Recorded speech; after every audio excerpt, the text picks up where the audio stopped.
This episode of the podcast is brought to you by Biotropic Labs. Biotropic Labs is a company that makes its own natural and healthy custom formulated sports supplements. I tried them out. Paul has also tried them. We both like how we feel on them. It dramatically and positively improved our performance, allowing us to train and work out at a much higher level and with much more endurance. His products are built around a blood support and oxygen delivery. To learn more about their products, please visit them on the web at biotropiclabs.com. At checkout, use the promo code UNION10 to receive 10% off your order. Your order is also backed by a 30-day money-back guarantee, zero-risk purchase.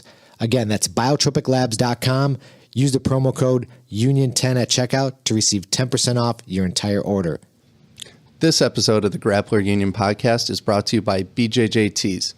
Go to bjjtees.com, enter the promo code Grappler Union, and save 10% off all your jiu-jitsu apparel. Go to bjjtees.com today. This episode of the podcast is also brought to you by Strychnine Jiu-Jitsu, makers of vintage-inspired tees, hoodies, and rash guards. Go to strychnine.co, that's STRYCH9.co, and use the promo code UNION at checkout to receive 20% off your online order. Hey everybody, welcome to another episode of Grappler Union podcast. Paul Maloney alongside Anthony Zito. On this episode, we have Steve Patterson in studio. Steve's a first-degree black belt under Comprido, and he's the owner and head instructor at University of Ground Fighting. Enjoy. I need the 6 minutes. That's what happens in that 6 minutes. You told me using any technique that works. Never to limit myself to one style. Keep an open mind. We're not here to take part. We're here to take over. In order to become more peaceful, in order for you to become better and strategize your life. All right, we're live. All right. Steve, welcome. Hey, thanks for having me, guys. Sure, man, sure. So we were talking a little bit out there about your gym. And what's the name of it? University of Ground Fighting. It's a really cool name. Yeah. Badass name. It's really cool. Yeah, UFGF. I'm surprised no one had that. Like, so there's actually, so you ever heard of Team GF? Yeah. Okay, so I'm gonna butcher some names here because there's some Portuguese, but I guess back in the day, GF team was UGF or UFGF because like.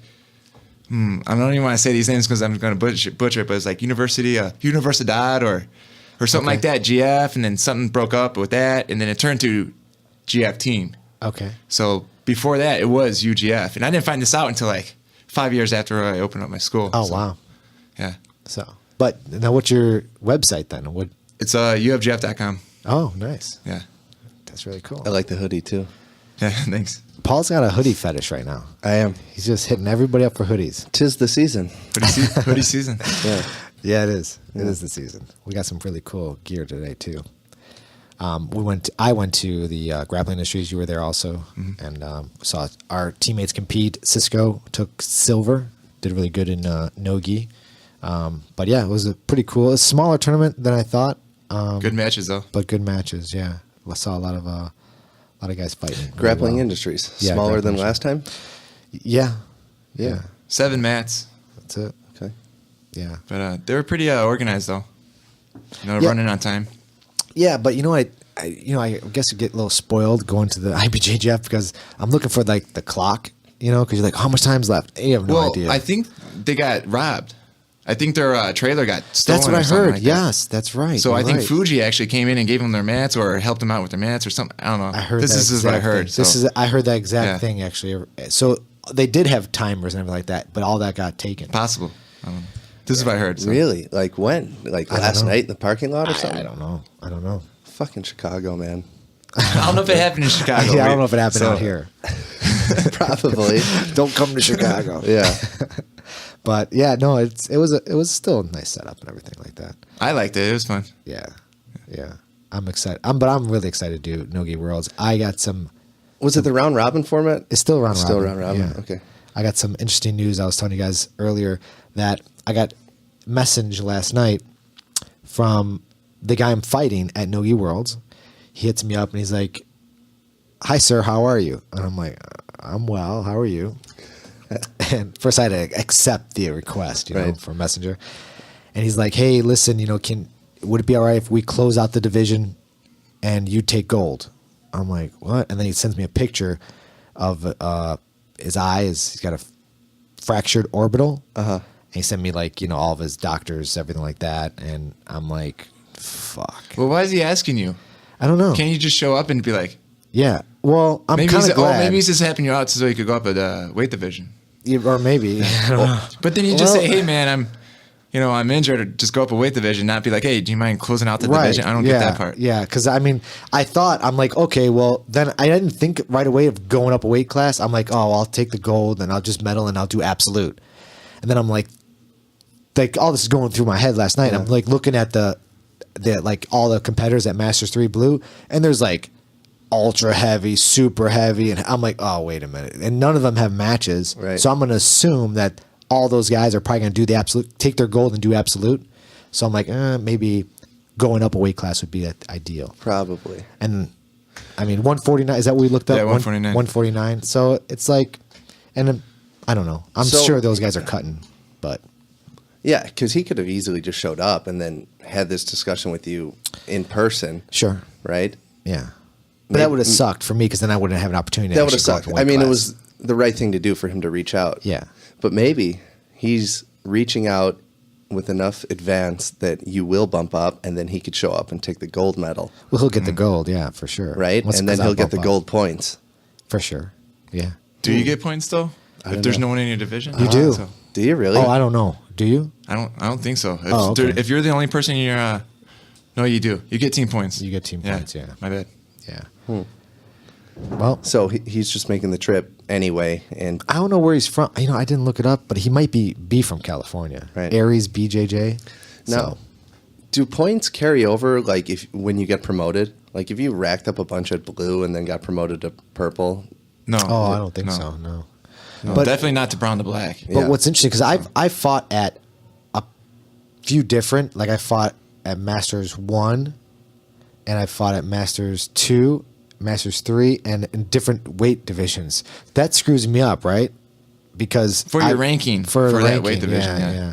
So now I'll be fighting, instead of light feather, I'll have to bump up the feather, so I won't in light feather I will be ranked differently then. Yeah. So it's kind of Yeah, because we made it's not, the not like I'm going anywhere. I'm blue belt, so what am I doing? we made the decision with you a while back about bumping up in weight rather down in age. Yes. Right? Right, yeah. Bump up a weight, don't go down in age. Yeah. Yeah. That's always better. Those guys have too much fucking energy, Yeah, they're way too much. right? Yeah. Yeah. Yeah. How about you? A big competitor? Oh yeah, I'd love to compete. Yeah. Yeah. So Yeah. I know you were injured recently, but prior to that, how were you? Yeah, earlier this year I was competing a lot. I went to Atlanta, Chicago Open, Nice. fight to win in Denver, Pan Am's.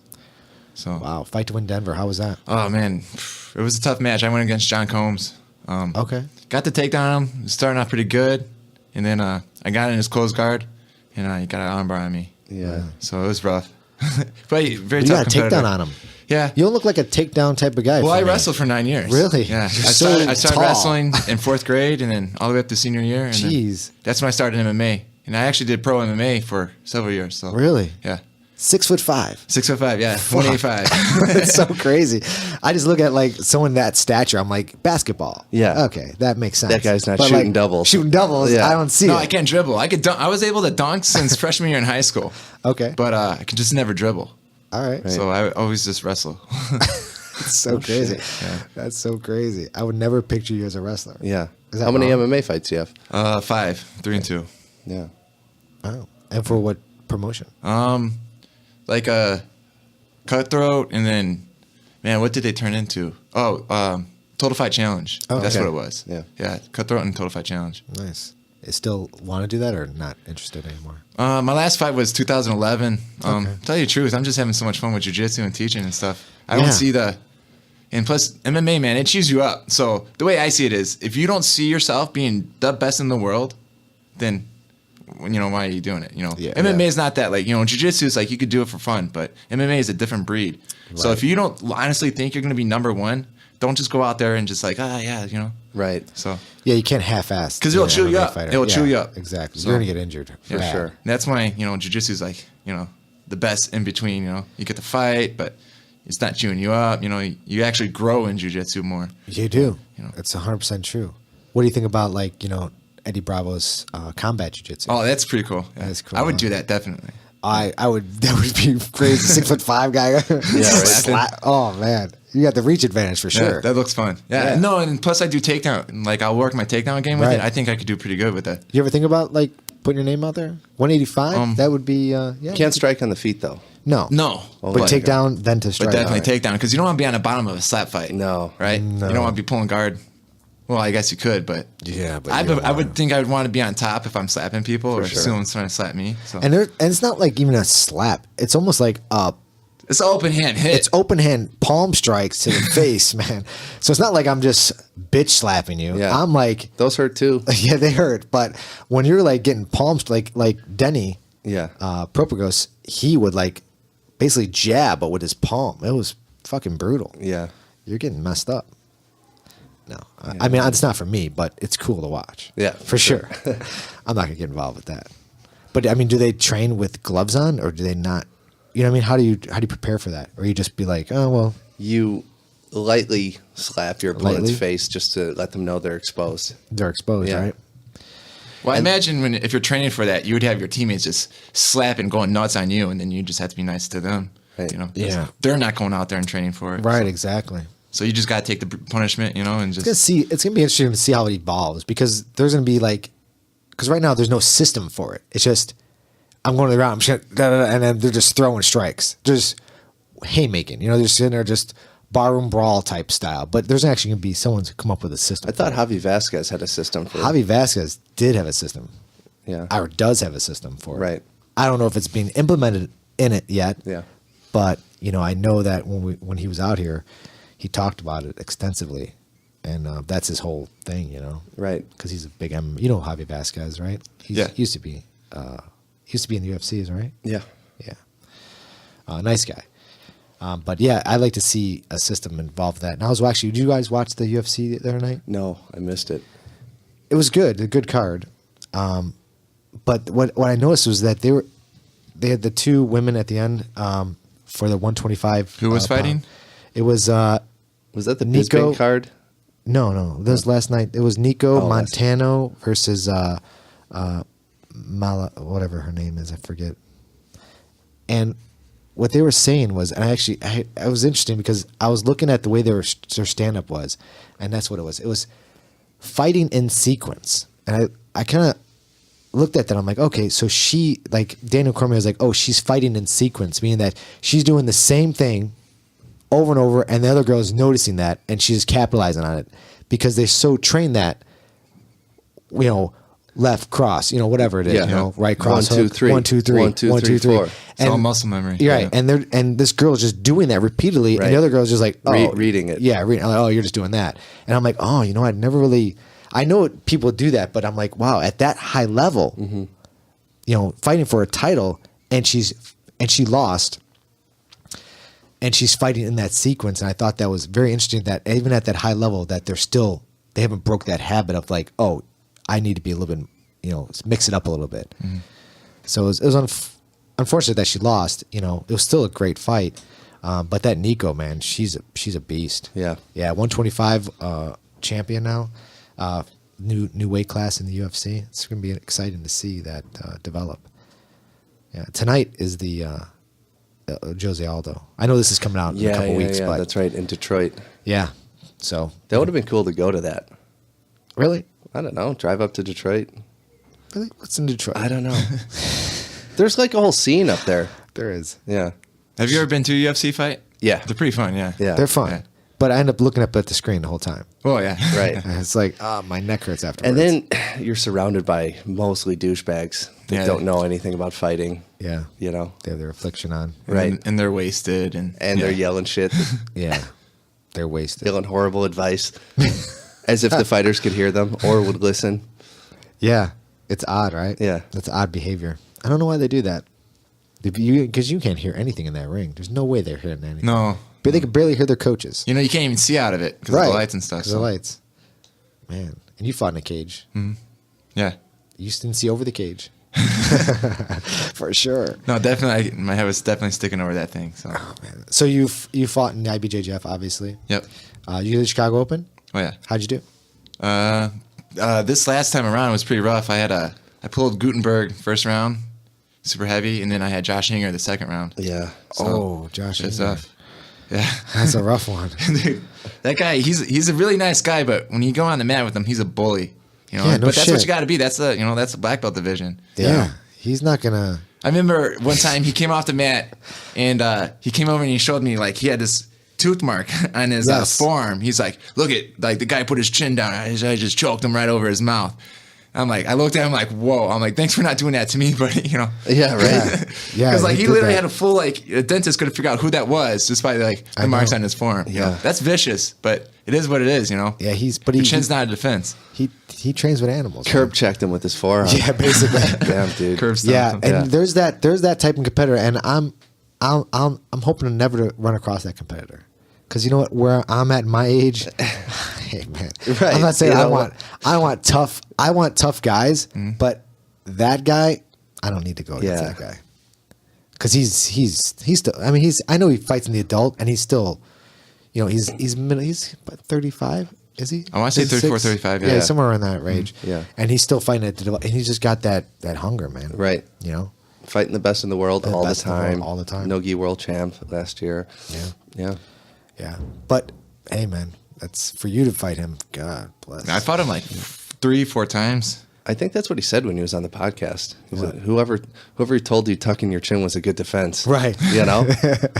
Well, if you think about it, like we're jujitsu, we're trying to break joints and stuff like that. Your Right. jaw is a joint, so Exactly. it takes like 20 pounds of pressure. So if you break your jaw in a fight over a choke, you're gonna lose that fight. You know, it's gonna be hard to win that. You know. Yeah. So you cannot put your chin down during a choke at all. Right. It's not defense. You know. No, it's not.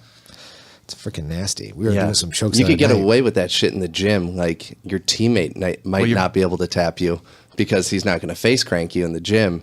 Well, yeah, that's why I teach that. You know, I Right. teach the like crank in the face and stuff like that. But guys, don't do it here. Don't you do know. it here. Exactly. Yeah, No one will exactly. train with you anymore. I'm like, people will stop training with you if you're just doing this to them all the time. Right. So work the technique. Work, the But setups. what do you and feel stuff. about that? Is it a bad habit to get into as far as like a defense in the gym? You know, like your training partner's not going to face crank you, but like you still end up tucking your chin to defend the choke. Man, that's you know? have to find the balance, you know. I know. But like the way I see it is, if you're going against a hobby person, a person who's just doing it for a hobby, you're not going to do that. But if the guy's competing and he's a competitor, like going to no-gi worlds and stuff, Yeah. you have to do that to him. Otherwise, you won't. You're not a good teammate to him. You're not helping him get ready for that high level competition. It's true. So- Like how Nikki Sullivan busted your lip. She did. Yeah. She fucking did. Because she was preparing for EBI, so they hit up like on Facebook, hey, who wants to come train with Nikki, prepare for EBI? So I went over there, and yeah, man, She gave you a fat lip, huh? fucking busted my lip, man. from right. She just fucking cross-faced me from behind, and Yeah. I was boom. The crossface, man, that's so powerful. It's Man, that's a really- huge part of grappling. I didn't tap the first time. When she busted my lip, I didn't tap. From what position was you? She was on my back. So Okay. they were doing Oh. overtime rounds. And then this was in our roll. She did that. So I didn't tap. I defended, and I gave her a good roll. And then we were doing overtime, where she had my back to start, and she did the same thing. And since I already had the busted up lip, I was already in pain. So I'm like, I'm tapping. I'm not fighting this one out. I can't.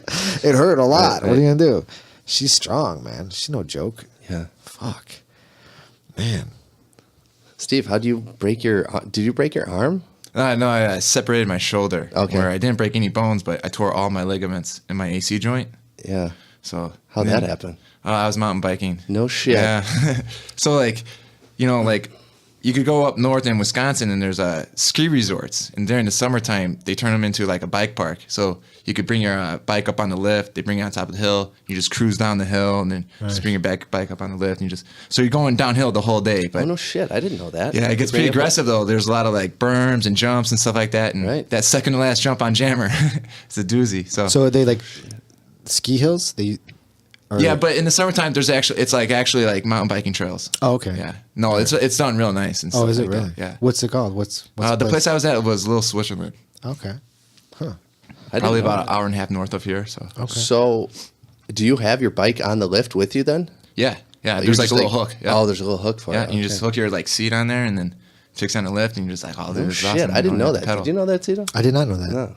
That's cool. Yeah. Yeah, it makes it a lot of fun because climbing hills is rewarding. Climbing hills is fun on a bike, but it's really fun not having to climb the hill and just Yeah. go straight down all day. Yeah. that. Fuck that. So- I'm taking a lift though. Yeah, 100%. I mean, I'm here for the down. yes. Man. I mean, Like you see I those can't- guys snowboarding, Zito, and they're like, they hike, They hike like up, up to yeah. the peak. Fucking and you're like, gangster. dude, you just hiked 3 hours for that like 20-second run. no, there's more than 20 seconds. But yeah, I couldn't imagine hiking at that altitude. That it's like 20 seconds to get from like where they went up to where you could have started Where off you with could the have started, lift right. dropped you off. Yeah, but Forget they're that, getting man. flown in too. That's true. It's crazy. And which, by the way, Travis Rice, I just saw his Instagram, white belt in jiu-jitsu. He was taking jiu-jitsu the other Is he day. really? Yeah. Nice. He's in a gi with a white belt. Yeah. I don't know where he's at. Choke him exactly. now Very while you cool. can, because that dude is an athlete. Yeah, he is. Yeah. But I didn't know that mountain biking had that type of, that's pretty cool. So do Yeah. you do like, That's downhill, so there's different types of mountain biking. right, you know. okay. There's So like, you went off a jump, huh? yeah. And then just Yeah, it was head a big over here. tabletop, and I overshot the landing and just landed on my head and shoulder. I got knocked out when I landed. Oh. You did? So yeah. Oh yeah, dude. I was like going wore a in and helmet out. though, right? Yeah, I had a full face helmet on, but like by the time they brought me to like the ambulance, I was going in and out of consciousness. Like I Really? couldn't see. I'm like, this is it. I'm going to die. This is the end of Steve Patterson. Yeah. Mountain biking, So I just kept on breathing, and then sure enough, I was just like losing. I was in shock, But at the time, you don't realize that, like, oh my god, I'm hearing things, but I can't see. I was like, man, this is it, huh? So Are you with friends and everything? yeah, So you yeah, weren't alone. yeah. So I went to the ER, and then I was out in 2 hours, and Did you have a GoPro on at the time? no, man, I wish I did. I wish I But did. you always see those on YouTube. I know. He'd be in the fail army. They got the fails. No, I and they definitely got post the- it. All right. Man, Yeah. that's brutal. See, I don't. The I don't- headline epic fail. Right. Right. I don't see, like, I know we were talking earlier of like snowboarding, like, yeah, I know you fall, and it will Fall into hurt, a cloud. but you're falling into a cloud. I'm not falling on gravel and rock. Well, that and, dirt is compact too, so it feels like concrete. Yeah. Yeah, it's Yeah. brutal. Yeah. man. Ow. Yeah. Not forget that. I think jujitsu's taught me to fall better. Yeah. Though. Well, For sure. jiu-jitsu is way. I started wrestling when I was 7. I've been grappling ever since. Never gotten a broken bone. Never got a major injury. Nice. I've been mountain biking for a year and a half, 2 years. Boom. Right. Got my first major injury. I had What my got neck you into surgery. it? I don't know. Riding bikes is fun. Good Yeah. cardio. Okay. Something to get you off the mat. Yeah. Clear your head a little bit. So. Okay. Clear your head from jujitsu. Yeah. Yeah. Yeah. Clear Oh, your yeah. head with a concussion. Right. No, so yeah, no, like I do jiu-jitsu, 3-4 times a day. Yeah. Every day, God bless. Monday through It's Saturday. fucking awesome. So it's nice on a Sunday to go and cruise. Yeah. For sure. Yeah. I might try doing that with like rock climbing. Yeah. Just kind of. Rock climbing is awesome for Yeah. grip strength. If you're not scared of Thank heights. you. And balance. Thank you. See, Paul, come on, man. Oh, Get on what a board. revelation. Get on Rock board. climbing's good for grip strength. And balance. You taught me so much, Tito. I did not know that. It is. I thought it was horrible for grip strength and balance. pretty good. It's pretty good. I'm not gonna lie. I would love to, like, rock climbing. I've gone a couple of times, Mm-hmm. and I'm just like, oh, this is great. I could totally get into it. You just Yeah. kind of start getting into it. You want to buy your own gear and shit. Right, And like, right. I'm that way with a lot of stuff. Like, I think I like too much shit. Where I'm like, know. there's Not enough time. just not enough time. Yeah, I'm snowboarding. I'm never gonna give that up. Right. Jiu-jitsu, I'm never gonna give up. Skateboarding, I like a lot. Which this summer I'm gonna get that longboard. What's the one you told me about? The one with the motorized. Oh, the electric skateboard. Yeah. Yeah. Do you don't have to skateboard or pedal at longboard? all? I longboard. But I used to skateboard, Right. but now I like longboard. So you don't go to parks and. No. You longboard, Steve? I used to before I started mountain biking. Okay. Once Yeah. I started mountain biking, it took my because you only got so much free time. Exactly. That's what we're So- saying. But I like to get the electric skateboard just because Hell yeah, dude. I Those could things just are awesome. carve and cruise, and it'd be nice. You don't have to pedal. They go like 20 miles an hour. They do. That's fast on a skateboard. Too. Yeah. It is. So You gotta be careful. And they got like mutter tires on there too. You could take it on the trail. So my rule with skateboarding is don't go faster than you can run. And you're okay. That's true. Because that way you always have the option just jump off bail. and run. Right, exactly. When you start going faster than you can run, that's when you can start getting hurt. Exactly. Same with mountain biking. Exactly. Cycling faster than you can run. Right. So are you done with mountain biking after that? No, but doing downhill, like going to Little Switzerland, yeah. Yeah. But there's some really cool trails in Payless that I go to, and it's more like not as intense. Right. But there's different types of mountain. They're like there's like no, that's BMX, right? When they do like the sand and everything like that. Is that BMX? When they have like those sand things that you go through over. You know what I'm talking about, I think Paul? we're all a little too old to be going off jumps of any kind, whether it be on a board or a bike or, Yeah. How old are you, Paul? 32. 32. How old are you? 31. Okay. Yeah. Oh yeah. So we're all masters up. Yeah. But isn't there don't they have like BMX where they're like in like sand dunes or something like that? Or is that like motocross? That's probably motocross. It's motocross? Okay. Yeah. That's crazy. That'd be hard to pedal in sand. Yeah. I guess you're right. Pedaling in snow is rough enough, and then you go in That's true. sand. It's Motocross. Those are all motorized. Right. That's what I'm thinking about. Yeah. That's some crazy stuff. So you had shoulder surgery then? Yeah. It's got pins and rods. No, I just an anchor. Yeah. It's like a little anchor. Yeah, and that helps tie the sutures together. And then you take them out. No, they stay in there. That's it. That helps. Yeah, it helps keep my ligaments strong. Or keep them together. And now once they're healed, and now, but you can go through metal detectors. Yeah. I asked that question. He said no. So. Fuck. So how long you been off the mats for then? Well, technically, I never got off the mats. Okay. But I haven't been rolling since September 9th, the accident. Yeah. No, but I was I had surgery Thursday, and I was back coaching Monday. So I only missed 2 days of coaching and stuff like that. So how do you go about teaching class then if you're in a Well, sling? see, that's a good thing. I hurt my shoulder, not my legs. So I was able to get on the mat, walk around, point things out. I still had one arm to help and point and help move and stuff like that. So, there's a lot of good coaches out there that, can't roll and For sure. and they're awesome coaches because they have all the knowledge. So it definitely helps you learn how to talk about jiu-jitsu more. Cause before I was real visual, I'd be hands-on, and this, so I had to change up a lot of things, but yeah. So did you have learned to adapt. a higher ranking belt that could demonstrate as you talked them through it or? I would, that's how I do it most of the time. Okay. Yeah. Perfect. Man. So you're a Comprido black belt, and you've been training since when? My first time I started doing submission grappling was probably 2005. Yeah, right after wrestling season when I was a senior in high school. Wow. So, but then I jumped around a lot, because what brought you into jiu-jitsu? Because you're wrestling. Yeah. So you just heard about jiu-jitsu? I did jiu-jitsu because I wanted to fight MMA. When I was in high school wrestling, I was like, ooh, MMA is awesome. I see. Yeah. So. And that was right around. Is that around Stephen Bonner and? It was Matt Hughes and all that stuff. Okay, time. yeah. Man. Yeah, for sure. Because you graduated in what? 04? 05. 05? Yeah. Man. Seems so close, but it's actually a long time ago. Right. Damn. Yeah, 2017. Yeah. That's so crazy. At 18, we're almost done. 13 years. Right. I mean, it's easy to get into MMA now because it's so popular and you see superstars and you see some money and some fame behind it. But for a guy like Steve, who was there wasn't a whole lot of glamour back in 2004, 2005. Just even the evolution of it, MMA back in the day, I was a blue belt fighting MMA, and I was my jiu-jitsu was good back in the day for being a blue belt in MMA. Right. Usually everyone else wasn't doing MMA, wasn't a blue belt. They're white belts or not even training jiu-jitsu. Nowadays, almost everyone is belted in jiu-jitsu, at least blue belt, for the most part. Yeah, for the amateurs at least. For the most part, Because John Jones just got his blue belt, didn't he?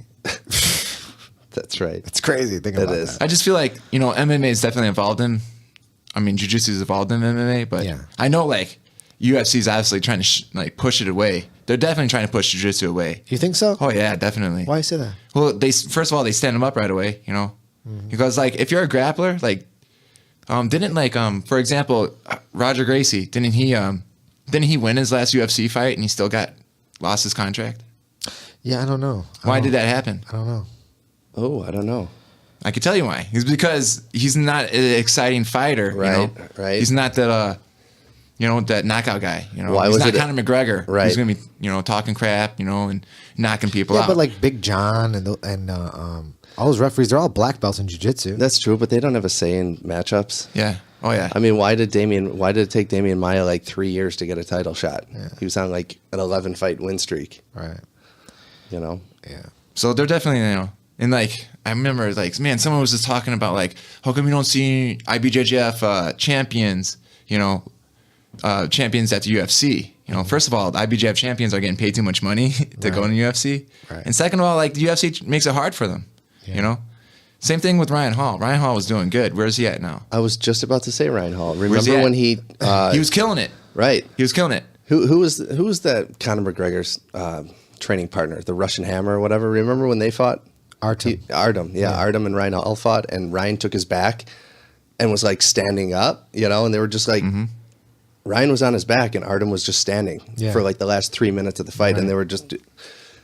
And Dana, I remember in the press conference, was like, "That was the worst fucking fight." Yeah, Ryan, and then didn't let him fight for a while. But it's like, what are you gonna do, dude? I have the guy's back. Yeah, you know what I mean. I can't get any better position. It's the best position you could get, and you're telling me it was a shit fight, right? Yeah, it's unfortunate. Ben Askren is another unfortunate. Mm-hmm. He can never get in the UFC. That's fucking. I would love to see him in the UFC. And even Lovato. He's fighting tonight in Bellator. I don't know if that happened. Last night he fought. Last night? Yeah. Oh, man. He won. Oh, nice. Yeah. Yeah. But he won by decision. First decision. Oh, really? Yeah. But he won. Well, maybe. He's a beast. Is Bellator paying him more than the UFC? For sure. Yeah, right? Yeah, so he's not going to move. See, that's what I'm talking about. Like, MMA just chews you up. So many fighters put in their, like, passion into it, and then they're done. Is and then Bellator they got nothing. Testing? Like the UFC's testing? No, not like the UFC's testing. Yeah, so there's fighters that probably... Chrome that's Gracie, a subject I'm not even going to touch. Right. Chrome Gracie's fighting over in Japan, right? I mean, he's out there doing something out there. I don't know if he's fighting. Like I don't know if they compare to the UFC fighters, but he's out there doing his thing. You got Mackenzie Dern. She's fighting in whatever... Yeah, but those are big stars in the jiu-jitsu community. Like, those are big stars to you, but to the common folk out there, the common MMA fan, they have no idea who they are. That's true. That's unfortunate, too. You have to be like a BJJ nerd or MMA nerd to really know who they are. Yeah. Right. Because isn't Gary Tonin, aren't those guys, Gordon Ryan, aren't they going to be doing MMA soon? Yeah, but they're not going to go straight to the UFC. No, right? Probably not. No, because they're going to have a hard time getting to it, too. Right. I'm telling you, it's the way it is, Man, they're trying to push it out. So unfortunate. Well, I mean, and hopefully... Jiu-Jitsu started the UFC. I know. They really built it up, too. Here. So there it is. Fucking right there. Yeah, in the gi. In the gi. In the gi. Fucking hoist. Pulling hair and... It's crazy. Stomping on people. But, yeah, I don't know. I don't know who... I mean, I know they got bought out, obviously, and they probably have their own direction of where they want to go to get that $4 billion back. Yeah. To make exciting fights. But, I mean, I'll fast forward during the stand-up and watch the ground. Uh-huh. Like, I've completely changed. Before, I'd be like, oh, it's, like years ago, I'd be like, oh, let's fast forward through the stand-up on season, we get knocked out. But now, exact opposite. Now I'm like, I'm tired of standing. Let's get to the ground. Because you know what's going on down there. Right, I know what's going on. Where a lot of people have no idea what's going on. It's boring to them. Right. Last night, there was like 4 arm bars from the guard. Mm-hmm. It's crazy. Close guard is dangerous. Fucking. Close guard is mount, just upside down. Yeah. So once you start looking at it that way, man, it's dangerous. Yeah, I've been really working on my arm bars a lot. Yeah. And I'm just like noticing them. Like noticing where your arm is and how I can get my hips up. I bet you if you ask the common MMA fan, like, all right, which part of the body does an arm bar hurt? They would say, oh, it's pulling on your shoulder. You think so? Yeah. Wow. Yeah, I don't know. That's interesting. No? Looking at it from like a layman's eyes, you know Right. what I mean? They'd be like, oh, he's pulling his arm out of his shoulder. And they don't know that the elbow's being hyperextended, Right. Yeah, I mean, it's unfortunate. But how do you educate the crowd? What they're looking at. They just start booing when it goes to the ground. Well, Rogan's done a really good job. Very good job. But when you're there, you can't. Well, if you don't buy the headphones, you can't hear the commentary. And the guys in the bars, you can't hear the commentary. It's true. Mm-hmm. Yeah, it's just about educating. See, if you nerd out and you watch it like at home by yourself, or you have a couple of buddies over, you could really get involved with the commentary and hear what's going on and be educated. But a lot of people go out for it too. Yeah, I don't know. But I mean, as long as EBI stays popular and builds momentum and gets bigger names and he can pay pay out more. That's what it comes down to. It does. The only way EBI is going to get big, like big, excuse me, is if he can start paying those guys big checks. Not only if they win. You know what I mean? Yeah. It's the only way he's going to do it. So, I don't know. We'll see what happens. Yeah, right. So what's next for you, Steve? As far as, so you had the shoulder surgery 3 months ago. Mm-hmm. You started doing a little bit of light rolling recently, or no? Yeah. Okay. Yeah, with the, really high level guys, lightweight. You know what I'm Right. saying? Yeah. Not white belts or anything like that. No, stay away from those. Yeah, definitely. So definitely like really lightweight, purple belts, brown belts, Yeah. Someone that's going to understand. Is this against doctor's orders right now? Yeah, we're not supposed to be talking about Yeah. that. Yeah, no, I'm not even clear for strength training yet. So, Oh, no shit. He can't even do a push-up. yeah, well, I could do one-arm push-ups, but Right. I know. But that's how bad that shoulder is. Yeah. yeah.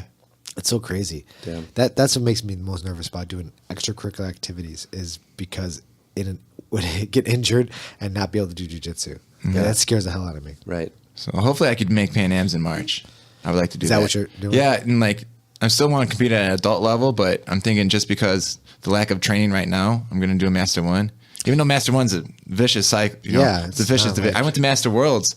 I got dropped on my head by Vitor Olivia, in the first round. Did you really? That's great. Yeah, that was crazy. How'd you get dropped on your head? Man, so he was up 4-0 on me, and literally, I'm scrambling for takedowns. He's up 4-0. He's kind of like, he's playing real smart and stuff like that. And then like the last 10 seconds, I just overcharge him. Like I'm down by 4. So Right. what am I going to do? So I just start charging him, and boom, he hit the drop standing nagi on me right onto I pretty much stopped the throw with my dome. Really? Yeah. I mean, he didn't get the takedown because I ended up like going up, turtling up and starting getting up, and then the time went out. But yeah, a lot of people saw that too. And it's like, man, I couldn't even get into the bleachers. And Flow Grappling already posted that highlight of me just getting dropped on my dome. Like instantly, over 100,000 people saw me getting dropped on my dome. And everyone's like, oh, this black belt, she should know better not to charge, blah blah blah. I'm like, well, what do you want me to do? I'm down You're 4 down. points. Right, right. right. There's 3 seconds left. What am I supposed to do? Just let him keep his distance? Right. You got to go for it. Yeah, you gotta go for it. Hopefully, hopefully you get a foot sweep, trip him. Whatever happens. become a highlight reel. Yeah, One or the other. become a highlight reel. Either whatever. way, it's good. Yeah, I still had a lot of fun though. Even mine's getting dropped on your head. Right.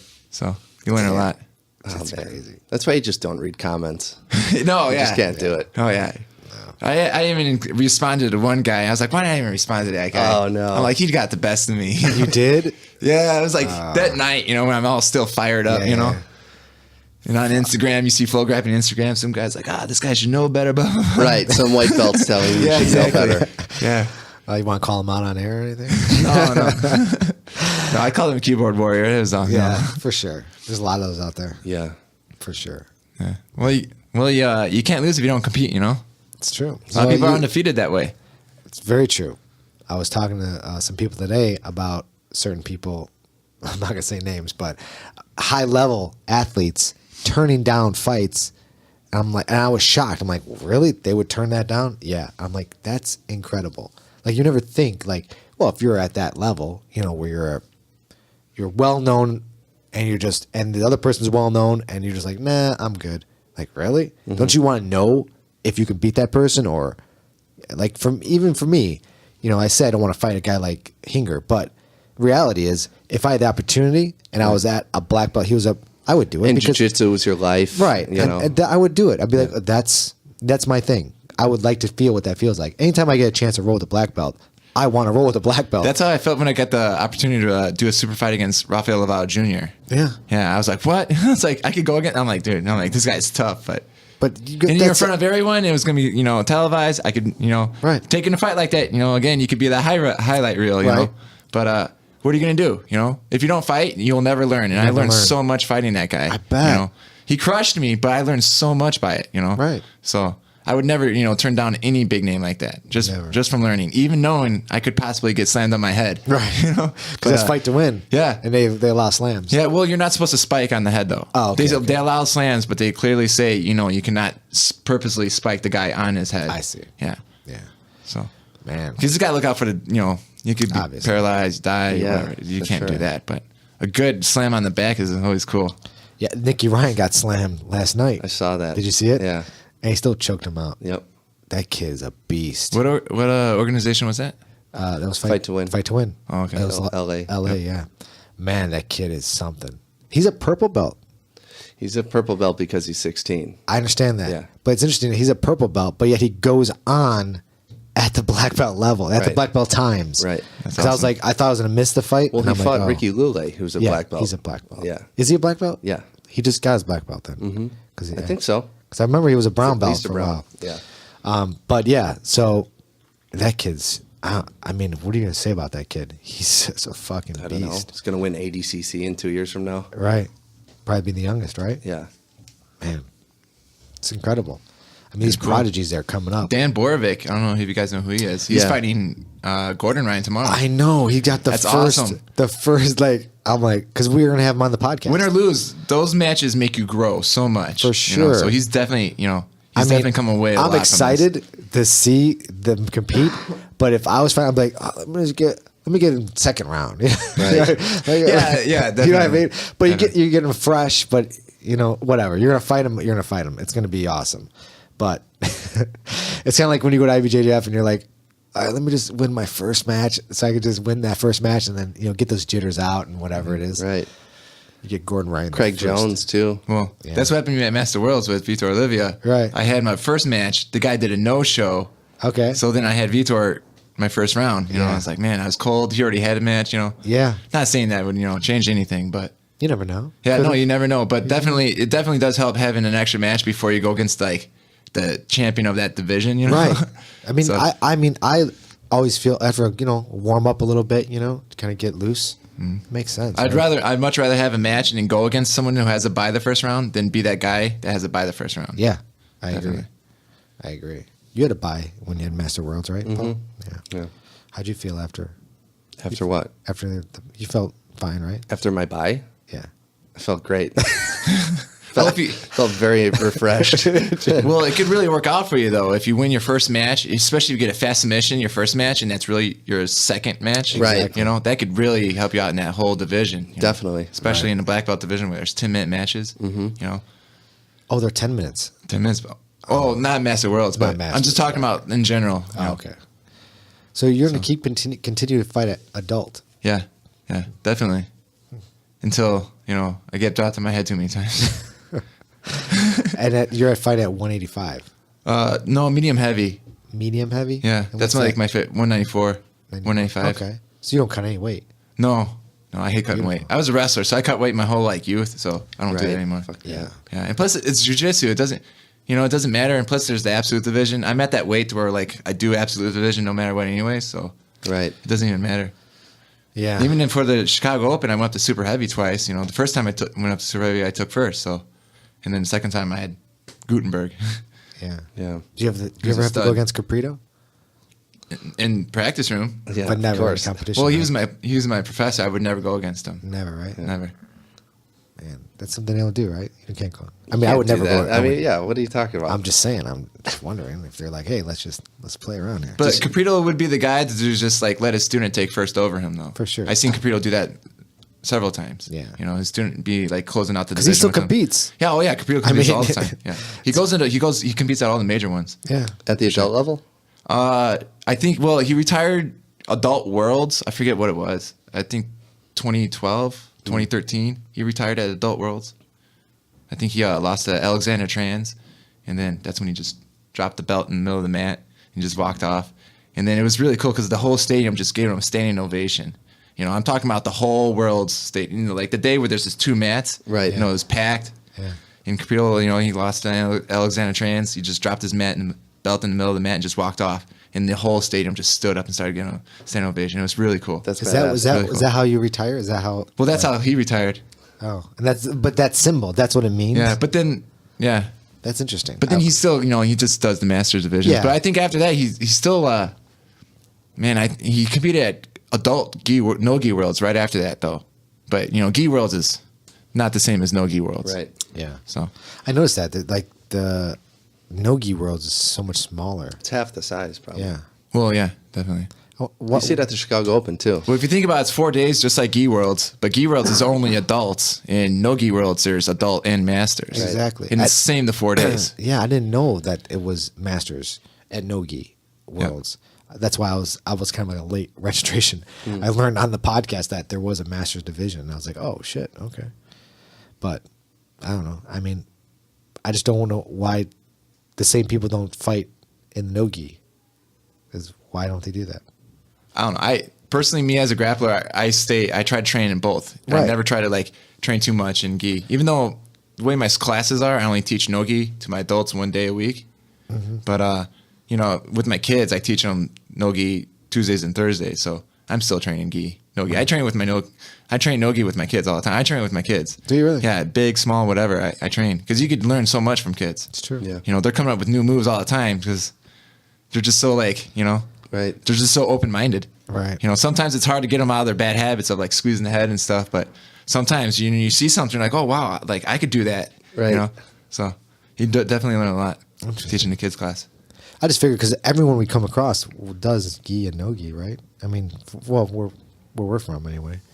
I just figured that it would be just as big. No-gi worlds would be as big as gi worlds. No.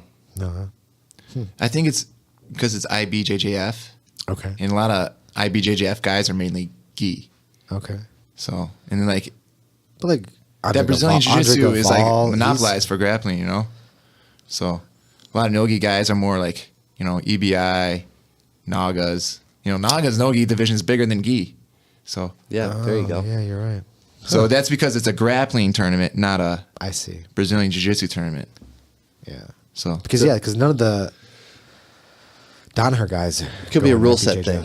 Could be a rule set You know? thing. You're right. Yeah, that's probably what it is. Yeah, that makes more sense because Yeah. no heel hooks are Right. You got to have no really knee good bars. wrestling to win. Yeah, up to Brown anyway. You can't do any knee bars or anything really. I'm excited to see Gordon in the gi. yeah, that would be cool. I'm wondering if ever.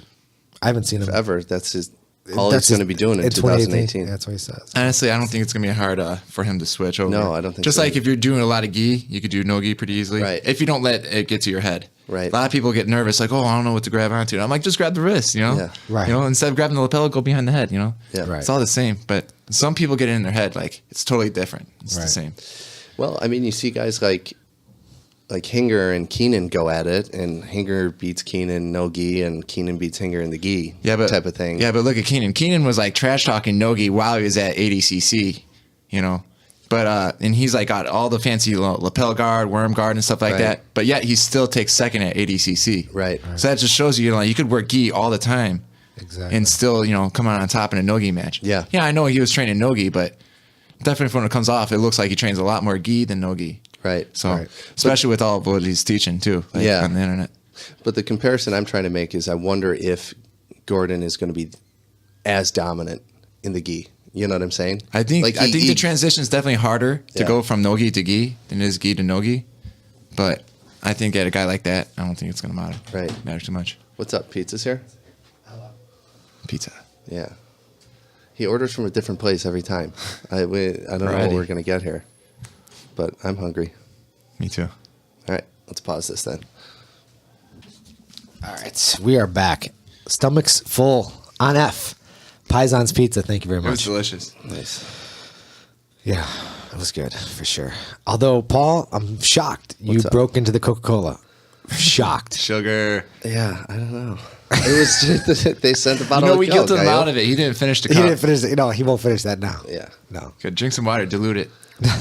Yeah, these guys are like, oh yeah, enjoy the Coca-Cola. Don't they use that to clean rust off car bumpers and shit? And I'm like, all right, I'm putting that down. Definitely clean Fucking drainage A. with it too. So Yeah. The 2 times a year I drink soda. Right. Well, Yeah. Now it's down to 1.5. yeah. tisk. So I want to hear the story about you. Front kicking a guy. Twice? Push kick. No, it was Push kick? it was a rear kick, but it was the push kick. Yeah. Let's go right in here. Let's go. Yeah. So so this guy, you know, he's this no good MMA fighter. You know, he got kicked out of a gym that I was training at before and stuff like that, and he just creeps out all the female, you know, trainers and stuff like that. Okay. And so when I opened up my gym, he wanted to join with me, and this guy, he's just been in and out of trouble his whole life. He's like 37, no job, no car, no license, no Yeah. nothing. So it's just, you know, he's just a really bad apple. And like, I told him like, I don't want you training at my gym. So like right away he starts getting real defensive. Oh, you're scared of me. He starts swearing at me and stuff like this. And this was like 2-3 years ago. And like, he's been doing this every so often. Is you he know, whatever. ranked in jiu-jitsu? Huh? Is he ranked? I don't think so. He might be a blue. He might be a blue. Right. Okay. But you're afraid of him, right? Yeah, terrified. Yeah. And he's I'm a lot bigger than him too. Right. But anyways, terrified. He's delusional. And so we gotta know that he's delusional. So anyways, fast forward to like 2 weeks ago. I'm coming out of 7-Eleven with my coffee and bananas, getting ready to teach class. And he's walking into the 7-Eleven. And right away I see him, I'm like, oh man. You know, so like right away he's like, why you gotta be such a, you know, can we swear? Or You can swear. He's like, why you gotta be such a bitch? You know, like, you know, he's like, fuck you, you know, something like that. You're just scared, blah, blah, blah. Just antagonize me. So I'm like, dude, man, just leave me alone, man. So I start walking to my car, totally ignoring it, you know, Yeah. trying to be, you know, mature and stuff like that. And he just follows me to my car, like in my face, following me, just right behind me, just breathing on my neck, you know, just antagonizing me, calling me every dirty name in the book, blah, blah, blah. So finally I put my coffee down, my bananas down, and he's in my face, still going at it. He's like, blah, blah, blah. You're just scared, you know, just going at it. You know, I'm trying to ignore him, but like, I'm like, dude, get away from me, get away from my car. You know, he didn't. So like, I told him a couple of times, you know. Yeah. And then finally I was like, you know, it's like, blah, blah, blah. So I just, you know, give him a good push kick. He didn't fall down, which kind of got me mad. Right. But, What you know, size foot do you have? he definitely went back like 10, 15 feet, you know. And you're a size what?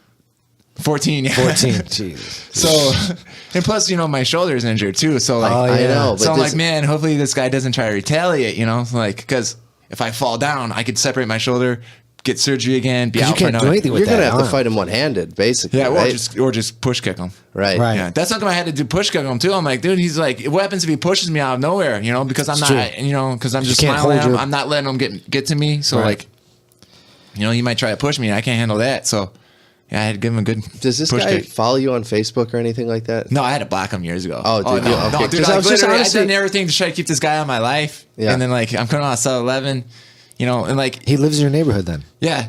So this is what I have to say. I'm like, I'm a 6'5" black belt, and I still have to deal with bullies. Right. So sign your kids up to jiu-jitsu today. Right. You know? Because they're always That's gonna have so to true. deal with it. You know, when they're 5 in the recess to Yes. when they're 31 black belt and they're coming out of 7-Eleven.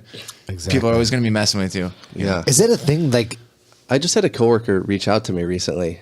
His son is getting bullied. He's like 13. Okay. He's like, hey man. He's like, I know you do some sort of training, or I'm like, yeah, jujitsu. He's like, my son's getting bullied. Would that be good for that? I'm like, dude, 100%. it's the best fucking thing you could do for your kid. All right. He's like, all right, what are the prices? Because we just got quoted like 170 for. Mm-hmm. I'm like, that's a little pretty steep. pricey, That's a yeah. little steep for kids class, you know. My kids' But- classes are 100 yeah, for a month. right? are they? And they could come 6 times a week. He's like, it's Oh, just wow. so Nice. close, so close. And I'm like, yeah, it's a little steep, but it's the best daycare you'll ever pay for, you know? Yeah. Well, you can't So- put a price on a skill. Yeah, exactly. You really can't. No, you can't.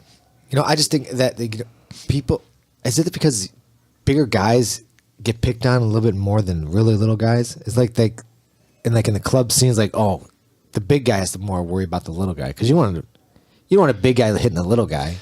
You want to look cool. You want Yeah. to go after the big guy. The big guy. Yeah. Because it's a win-win for you. If Right. you lose, you're a hard ass for going after the big Exactly. guy. And if you win, you're a hero for beating And the him tall up. guy's the tall, skinny guy's the easy target. He's the Right. big guy that you think you could beat. Right. Right. He's Exactly. not the tall guy that's 250, 260. Exactly. That you're not even gonna try to mess with. Right. Yeah. No, you're gonna go with the tall guy that's gonna look cool, but he's 185. Yeah. You know? Yeah. So, yeah, you know, being tall and skinny is a big target, but Yeah, Yeah. and you look like a nice guy too, Yeah, which I is smile like, a lot. yeah, which is like, oh, I'm going. He don't want none of this. Like, Right. I'm going to be able to confront him, and then watch him back down, Right. and then that's going to give me some sort of power. Exactly. You know what I mean? Yeah. Right? For Where sure. it's like, you're not doing that to Brock Lesnar. No. You know what I mean? Like, he looks like he wants you to fuck with him so he Right. could kill you. Right. You know? Right. And there's guys that have that look and they don't get messed with Yeah. because they have that look, you know?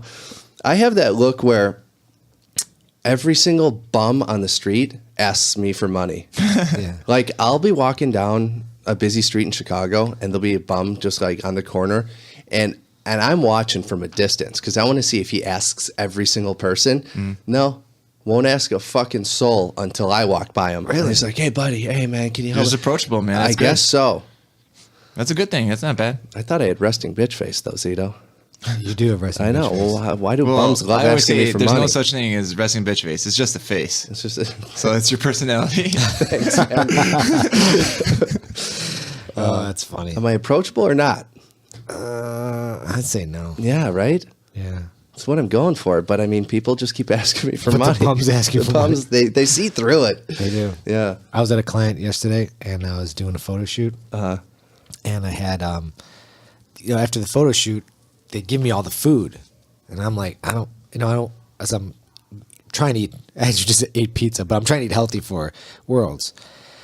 This is before I knew I have to go up in weight class. Oh, And- pizza. That explains it. Yeah, pizza. Now I can eat. I'm eating all the pizza every week now. So I grab all this food, and I'm like, all right, I know I gotta go down to the city. I'll just give it to a homeless person. Which, get off on the freeway. I roll down my window. There's a homeless person there, right? Right. I'm like, hey man, you hungry? He goes, nah, man, I already ate. I fucking serious? Straight up. He goes, nah, man, I'm good. I already ate. How'd you know he was homeless though? Because he had a sign that says hungry. But he turned it down? He turned it down. Well, that He might had- be a safety thing, though, because some people might actually try to poison food and just get kicks off maybe, that. maybe. So that might be that's a It pretty could be, survival instinct but to it be says like I'm not hungry. taking food I'm from hungry on the sign. strangers. Maybe you say, I might be hungry. I might be hungry. I'll If just I- take money. Just give me the cash. Right. But I thought it was, I found another, Should and I have a gave the food second to sign. that person. Should I have mean, some- he should have a sign right he's full. right after you're done eating. You pull out the second sign. Second That's sign. like, Like just if give me you're your at Fogo de cash. Chao, Yeah. you turn it green or right, red. exactly. If you're full, Exactly. Yeah. I'm set for a couple of hours. Right. Right. Yeah, because I was like, wow, I'm not hungry right now, but I will be 3 hours from now, so I'll take the cash instead. Right. I don't know if the pizza's going to be good by then. So weird. I Wow, had so man. much food. I had beefs. I had 2 beefs. I had sausage. I had hot dog, pizza, all this food. I found another homeless person. He's like, wow, I love that. He was so Yeah. excited about it. I'm Yeah. like, oh, okay, good. All right. Right. That's nice. But you were the right guy to get this. Food. Yeah. Appreciative. Yeah. You ever give a bum money and they're, because they're always at the corner, right? Yeah. They're out there and it's fucking cold, and I roll my window down and I give them a $1 bill, right? And they're like, "Oh, thanks, man. Hey, can you help me out though? I mean, it's like $2.50 to catch the bus." I'm just like, I can't even believe it. Right. You know what I mean? They try and just get more out of you. Yeah. Well, that's their job, so they're gonna be good at it. Yeah, you know. that's true, and if you give but- them $1, what's stopping you from giving them 2? That's true. Well, what you asking me that is stopping me from giving you anything ever again. It's I'm worth a gonna shot, see you though. again. Dude, when you're desperate, it's worth That's a shot, true. though. If Yeah, you're I think homeless, so. just think about how it feels to be homeless. Yeah. Knowing that you don't have any place to go to at night, especially in Chicago when it's cold. Yeah.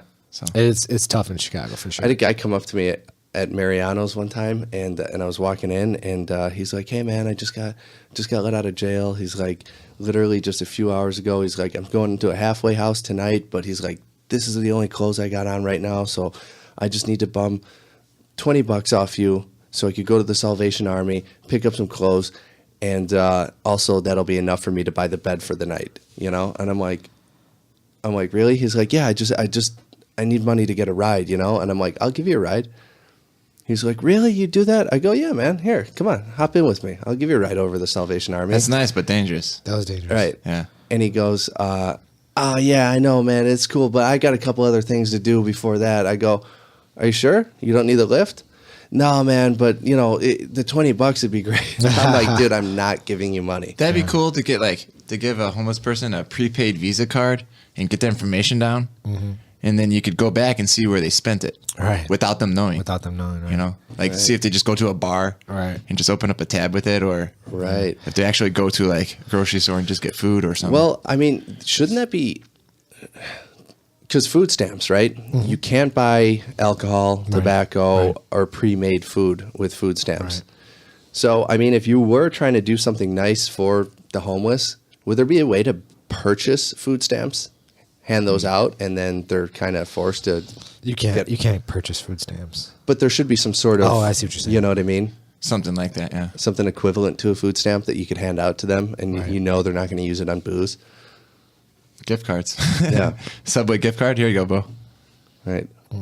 I just came up with a non-profitable idea. You know, one time when I was younger, I was getting out of my house, and I lived in Cicero. Yeah. And we have like gateways, like those long gateways between the houses. And so I get out, close my door, and I'm walking towards the garage, and I see this ginormous black guy in my backyard. Yeah. And I was like, what? Because we have it's like my grandfather, he put like nails on the fence, like up so you couldn't get over. Right, yeah. So I'm kind of confused on how he even got in our yard. Because like our gangway was like maybe about 75 feet long, you know, the length of the building. Yeah. So it's like he didn't run from the front. So how did this guy jump over? I don't know. He probably came from the side yard, whatever. So he's sitting in there. And I'm like, all right, what's this guy doing in my yard? Because he's like crouched down, like just like hiding out. Right. Yeah. I'm like, hey man, what's up? He goes, listen, man, I'm just hiding out. I go, you can't stay here. I go, you got to go. Hiding from what? The cops. I'm like, you got to go. He goes, I don't want to go. Yeah, because now you're helping him out for whatever Right. crime he did. I'm like, you got to get out of here. He goes, I was at, because there was I don't know if it's a Walmart or a Target or a Home Depot across like Cicero Avenue. And he must have stole something. It was around Christmas time, so he must have stole something and was Right. kind of like hiding Well, out. tell him to, all right, let him stay there and just call the cops, right?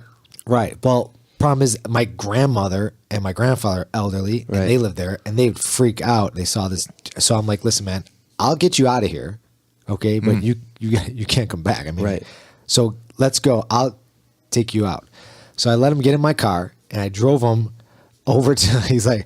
I'm like, where you want to go? He was Costner and 16th Street. I'm like, oh fuck, man. Like that's like, it's not the greatest neighborhood. That's like illegal as fuck what you did. What What is was I that, gonna like do? aiding a fugitive or something like I that? don't- What's I that don't- called? Like, it's getting the guy out of my yard. Right. That's what it's called. that's true. Because you don't want to snitch on him either because he I don't- knows where you no, live. true. He knows You where I could get- live, right? What true. am I gonna do? I didn't think- yeah. I'm just like here, and I I gave him some cash. Just here, man. You know, what was I gonna do? You know. Yeah. So here's a couple bucks. Thanks for not Kicking killing my me and ass. kicking my Yeah. ass and taking my Did you car. ever find out what he was running from? No, I don't. I don't know. I would have asked him. I'm like, I was talking to him in the car, Less and you he know is said- better, too. He That's said what they say. he said he was just taking stuff for his mom and this, like Yeah. just trying to like. You said it was dark out, right? No, it was not dark out. It was What dark time was out. it? It was during the day. Oh, it was during the day. During the day, yeah, it was during the I was day. about to say if it was dark outside and then No, then he no. hopped in your car and the dome light in your car went on and he was covered in blood. That would have been fucking creepy, right? That's a movie right there. Yeah, no, it was light out. It was like during the day. Yeah. That's why I felt a little more comfortable. Escorting him out of my property, Right. and taking him to. Smart. You're a smooth operator, dude. I don't know if that's smooth or stupid. I don't know. It was probably the best thing you could do. But I just didn't want my grandparents to come home Yeah. or see him or I don't know Most how they people would react. wouldn't have had the composure to like have a conversation. They would have Yeah. been too startled and like, you know what I mean? Yeah, but I mean, yeah, I guess you're right. But he didn't seem. He was a big dude, but he seemed scared. Like legitimately, he seemed like I'm fucking Yeah. frightened. Like I fucked up. But Right. fear could be desperate, though. true. Desperate's pretty Right. dangerous. Right. Well, it worked out. Nice. He's on his way. But I was a little sketchy. I'm like, really? You want to go to Costner? Huh? Okay, Yeah. thanks. Fuck. All right. That's fine. Steve, any other? Wait, what happened? Did we ever get to the end of your front kick story? Yeah, well, right after I kicked him, he was shocked. And I was Right. like, yeah, that's right. I'm like, stay away from me, Right. And then he's like, he thought about it. And he's like, that ain't shit, man. Like, you didn't do nothing. But he kept his distance from me. Right. So then I was like, all right, cool. And then I just got in my car and left. So, Yeah. and actually on the way here, I saw him walking. Get out. Did you really? Yeah. So I was So like, he oh, lives man. like really close to you then. No, but he's like 37, doesn't have a car, doesn't have a DUI, all that stuff, So you see him walking You just all see the him time. walk. That's Yeah. what he does. Yeah. He just walks. So, Damn. Is he training at a gym right now? oh, I have no idea. I know he plays Dungeons and Dragons. Oh, Because there's like a place, where like people could go and he's always hanging out there. Oh, really? Yeah. Interesting. Yeah. Maybe Javi knows him. Maybe. Yeah. Oh, man. But no, that's actually the second time I had to do a push kick. I had to do a push kick at the summertime. I was at Lake Shelbyville. And Two we push were all, kicks in 1 year? Yeah. Whoa. Yeah. And before that, I used to bounce too. So I used to have to like get in some tussles when I was bouncing. But I was like, we were in this party grove, at my buddy's bachelor party. And we were all having a good time. We had a houseboat and stuff like that. And then, there's some party boats next to us and stuff like that. We're all having a good time, minding our own business. At one point, we were throwing the Frisbee back and forth between the gap, of water between us. Right. I don't know what happened, but the one guy, he was like older. He's like 50-ish or something like that. He starts yelling at us. And so I'm just like, I kind of like pay attention. I'm like, why is this guy yelling and stuff like that? And the other guy is like, kind of like, we're all kind of like play cool and stuff like that. And I think maybe like, I don't know, he was obviously really drunk. So he dives off his boat like David Hasselhoff, starts to swim over to our houseboat. And like, he was yelling at us, like threatening us and stuff like that. So I'm like, so I hurry up and get down to the bottom floor of this houseboat. I tell him like, dude, you're not getting on this boat, man. Do not get on this boat. He's like, I'm getting on this boat. I'm like, dude, don't get on this boat, man. So he tried getting on this boat, and I just, boom, 300. Now this guy went flying. I bet. Yeah. So I was like more prepared. The other one, I wasn't like really, right. I had time to go down the houseboat. I had to think about it. He's swimming. Yeah. I was like, hey, man, don't get on this. Yeah. So I already like, dude, I'm going to kick this guy as he's climbing the ladder. So you did like that 300 kick, right? Yeah. This is Sparta. Oh, yeah. I actually have it. So he tried getting back on the boat, and so my buddy took a picture of him. He has a huge footprint. No shit. I had the picture. Do you really? Yeah. I want to see that. It's hilarious. What's the Do name you have of- it on you? Yeah, Really? yeah, I can get it. I can get it. Where was this at? Oh man, it was Lake Shelbyville. It was like earlier this summer. Probably you know what? It was a week. It was a weekend after. It was the same weekend as Master Worlds. Okay. Actually, Okay. because I fought Thursday. So I flew August. home Friday, and I went to Lake Shelbyville by Friday night and Saturday. It happened Saturday. Yeah.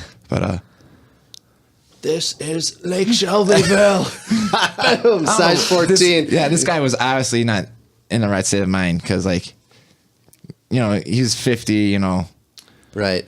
and I don't know. He was just out of his element, Yeah. honestly. So what happened then? He drowned. Nothing is, He's dead. He's still there. now that I think about it, that like, I thought at the time, push kicking him off the boat was the best idea, but this guy was wasted, so much stuff. He could have just could have sank underwater. Right. He could have. right. Then what do you got to do? Rescue him. Well, what are you going to do? Rescue him? And you just kick this guy. He might try to drown you. So That's going in the true. water and trying to help him would be the last thing you want to do. Yeah. Getting yourself in, they even let him teach you go. that like lifeguard class. If you're that's not true. trained, don't try to help the guy because the guy might actually try to He'll drown drown you. you, right? Trying to So- hold Well, himself up. they're always going to, because I was actually a lifeguard, but they're always going to try and drown you. So, like, you try and approach from the back, but, like, they'll face you, and as soon as you go up to them, Yeah. let's see this. So you can see. I was wearing sandals, but you can see the Look at the horizontal foot. lines on it. See the footprint? But he was damn. a bigger dude, though. It Yeah, wasn't like he was a dude. little That's guy. a thick dude. Yeah, he was like close to 220, 230. I love his, So I'm like- 185, so he was outweighing me. He's too. got the raccoon face going. He's got with the raccoon. Oh, yeah, he with the was shades. red.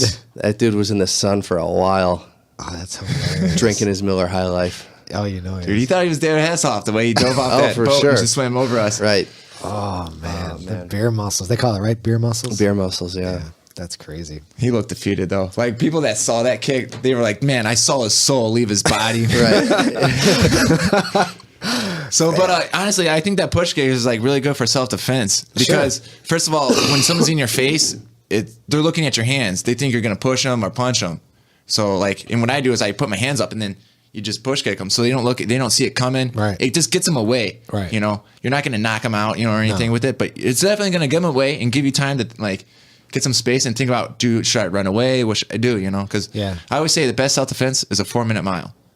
If you can run a mile in 4 minutes, You're you good. literally got the best self-defense there best. is. Yeah, I for can't sure. run a 4-minute mile. Either can So I. therefore, that guy could defend himself against me. Right. You know what I'm saying? So that's the best fight, right? It's not fighting, just running away. Exactly. Because so much stuff could happen during a fight. Oh, for Oh, sure. for sure. So no matter who you are, you could slip or whatever. No matter who. Even if you're Henzo Gracie. Friends But, could come out of nowhere, Fuck yeah. Just to get back to, saving somebody in the water. I mean, even if it's your brother, like he'll pull you under if he's drowning. You know what I mean? It's desperation. because it's just the natural instinct. So when you approach someone in the water and you're fine and you're a good swimmer or whatever, you're just trying to save them, help them, they'll grab onto you.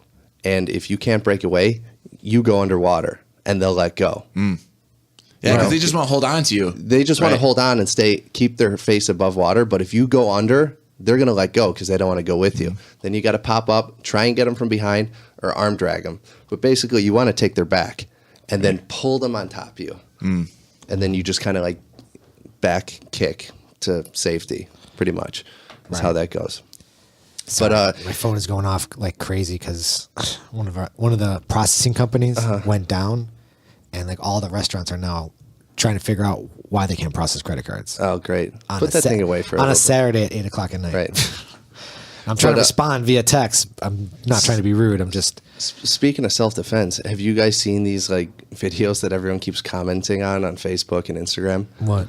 I don't know. This like middle-aged woman, Oh, like yeah. 45 years Yeah. old, is like teaching you. Rear naked self-defense, where Right. you're stomping on the toes and No, I stuff. did not see Yeah, this. Is this yeah. a real thing? Yeah, and she's a self-proclaimed. Well, she's not real. She's fake. No, Well, she's real. real. She's serious. She she's being teaches. serious. She Yeah, teaches oh, okay. classes. It's not like a master kin or anything like Oh, that. No, okay, she's okay. serious. She's being These are serious. like well-produced videos of her teaching self-defense tactics, But they're not valid. Fucking awful. Really? Oh God. Man, Yeah. that's not good. Really bad. For women, the best self-defense is running. Right. Break the grip, kick, kicking the balls and run Right. away. Honestly, that's the ball kick for me, I don't see that as good as the eyes. Like fingers in the eyes, I'd say would be number one. yeah. But people are always watching your hands, especially know. like if you're in the street and the person's not trained. Yeah, they're just gonna be looking but at if your there's hands. adrenaline, you get kicked in the nuts. He Yeah, may not go down. Right. He's a big guy, but you get poked in the eyes and you get gouged in the eyes. It's gonna be hard to Yeah. chase you if I can't see you. But there's two different levels of distance there. That's true. You know, You gotta be close to the eyes for Right. sure. For sure, I agree. But if that guy grabs you, that knee to the groin or the eyes, I go for the eyes for sure. Well, that's another thing. Like all those like women's self-defense classes, and seminars, and stuff like that. Right. It's just a way for people to make money. Like that's part of my job is teaching people self-defense, but. It's just more like you get them fake confidence because you can't Exactly. learn how to defend yourself in 1 3-hour seminar. No you way. have to be training, a couple years to be able to handle yourself against a female, and then if you're a girl, and then no, handle a guy that's 50 pounds stronger than you too. Right. So you have to be training. So those little seminars and stuff, it's more for girls. Like it's like the art class that they go With the drink wine. wine and Yeah, stuff like yeah, that. It's yeah, kind of yeah. like the same thing. It's fun and all. It's better than them sitting on the couch. Yeah. It's going to give them an idea, a concept. Right. But they're not going to be able to save themselves with just 1 3-hour class. They need to go to the jiu-jitsu gym, sign up, learn some real martial arts, and make it their lifestyle because it's, you get a lot of benefits from it anyway. Right. So. well, for sure. Yeah. I mean, especially, at these seminars, they're not sparring, so they've never really been in a tough situation with pressure and adrenaline and losing their breath and you know what I mean. Now we could start talking about, the biggest controversy right now with jiu-jitsu today is sport versus self-defense. A lot of those old school guys are bashing sport, but like for me, if you can't defend yourself, if you can't handle the situation like mentally, in sport, jiu-jitsu helps you understand how to control your adrenaline, helps you get into that zone, So if you don't compete and all of a sudden some guy's pushing you and stuff like that, you never competed, you never test yourself with that adrenaline, you're going to freeze. I see it all the time, So competing, not the like fancy guard pull 50-50 type thing, but, competing, going out there, knowing that some guy's going to try to beat you, that's adrenaline rush. And more you do that, more you're going to be able to defend yourself in the street, But that's how I feel with that. And like when everyone trash and talking like sport jiu-jitsu or point fighting and stuff like that, I'm like, dude, that's going to help you out, Like For sure. Name one really good sport guy that can't handle himself in the street. 100%. I mean, people, and I do it all the time too, where I'm like, that wouldn't work in the street. It totally wouldn't. Well, but if you're good enough to do that against another black belt, There's a on time a and big place stage, for everything. you could handle any fucking schmo on the street. Right. I'm not worried about that. But you shouldn't be playing spider guard though, because obviously he could just like stomp on your nuts. right. True, but against someone who has no idea what they're doing, you're going to sweep them in a millisecond if you get double sleeve control, Yeah. Well, No, if yeah. he's wearing sleeves, yeah. Yeah, that's true. Yeah. But Like Henry Gracie, they have those like when you have a hoodie on, they use the tie, they go around the neck. They've got those videos. I actually tested that out. I brought a whole bunch of different clothes to the gym. you? T-shirts, thermals, polos, flannels, all that stuff, jackets, Okay. and see what shirts would rip and what didn't. Yeah. The only shirt really? that ripped was a 50-50, cotton T-shirt, Okay. polyester, Right. and everything with a collar, thermal shirt was even strong enough, And I know like if you do the regular T-shirt, bunch the shirt up Right. and then it's strong enough. But I'm Right. just talking about. I was just testing out, just sliding your hands in the top of the collar and just seeing what would rip or not. And the t-shirt's the only thing that ripped. Okay. Everything else, the polo, flannel, Yeah. Hoodies, all everything's good. stronger than that. Right. Hoodies are strong. They You can only- choke people out with that. For sure. They only need to be strong enough for one choke. That's it. You know? Yeah. And then jeans and stuff like that, that's awesome control. Like when I bounced, that's all I did was take someone down and grab them by their jeans and keep their feet off the ground. That's it. No matter how good Yeah. at striking you are, you can't punch me in the face. No. You know what I'm saying? If you start trying to kick, I just start to drag. Right. Right. You got no base. Yeah, you can't stand up or nothing. So even the bigger guy. So if you're having to keep a big guy down, don't like say he's 300 pounds. You're not going to try to get side mount on him, especially in a street fight. Yeah. Stay standing, grab his ankles, keep his feet off the ground. And now you're keeping a 300-pound guy down, and you're like 150. Right. So that's like, honestly, that's the best self-defense in the street. Is get him down, grab his ankles, stand up, call for help, or run away. Right. Right. It's a good tip. That's actually. really good. Yeah. Yeah. Well, no, Because when we're I so bounce, used to that's what I following do. guys to the ground, Yeah. like, I want to establish control now. That's like, no. Well, think about it. You're right. If you say you're in a competition and you're up by points and there's like a minute left and you want to stall, grab his ankles, stand up, act like you're passing, Right. and then he can't stand up. If you got a good grip on his like pants right there at his ankles, man. And then if he goes crazy, start to leg drag him and then go knee on belly, Right. But that's going to keep the guy down. And then you don't have to worry about him holding you down or anything.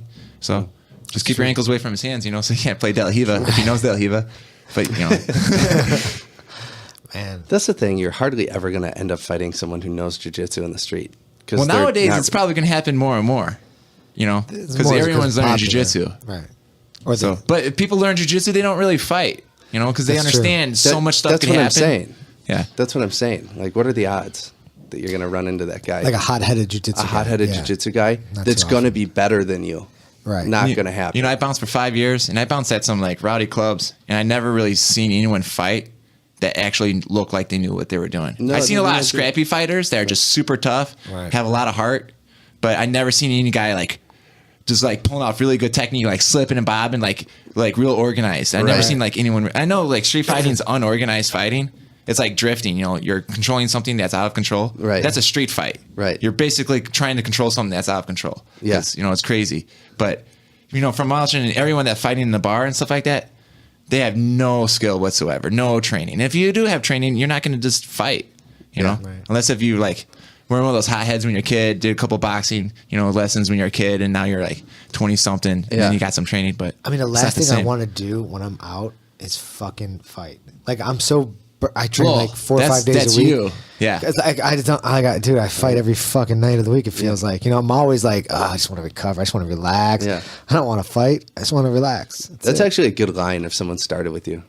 Bro, I fight every day, man. Yeah. I don't want to fight you today. Well, you see that video of the best self defense about talking? I forget who was.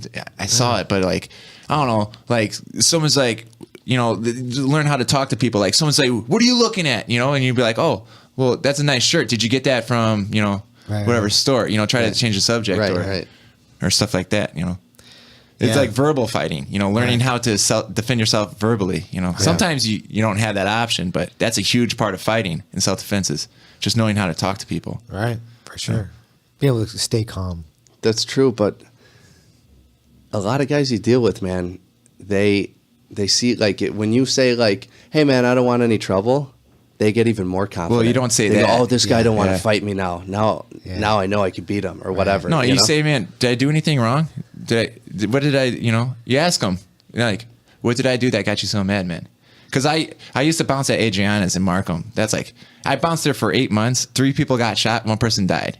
I was basically like the only white guy there. Right. And that's the way I survived. Like I got into tussles there, but you learn to talk to people, like if someone tells you to kick them out, you're not going to, "Let's go, motherfucker," like you're like, "Hey man, dude, you pissed off the manager or whatever, you got to go." Like, you just talk to them, Yeah.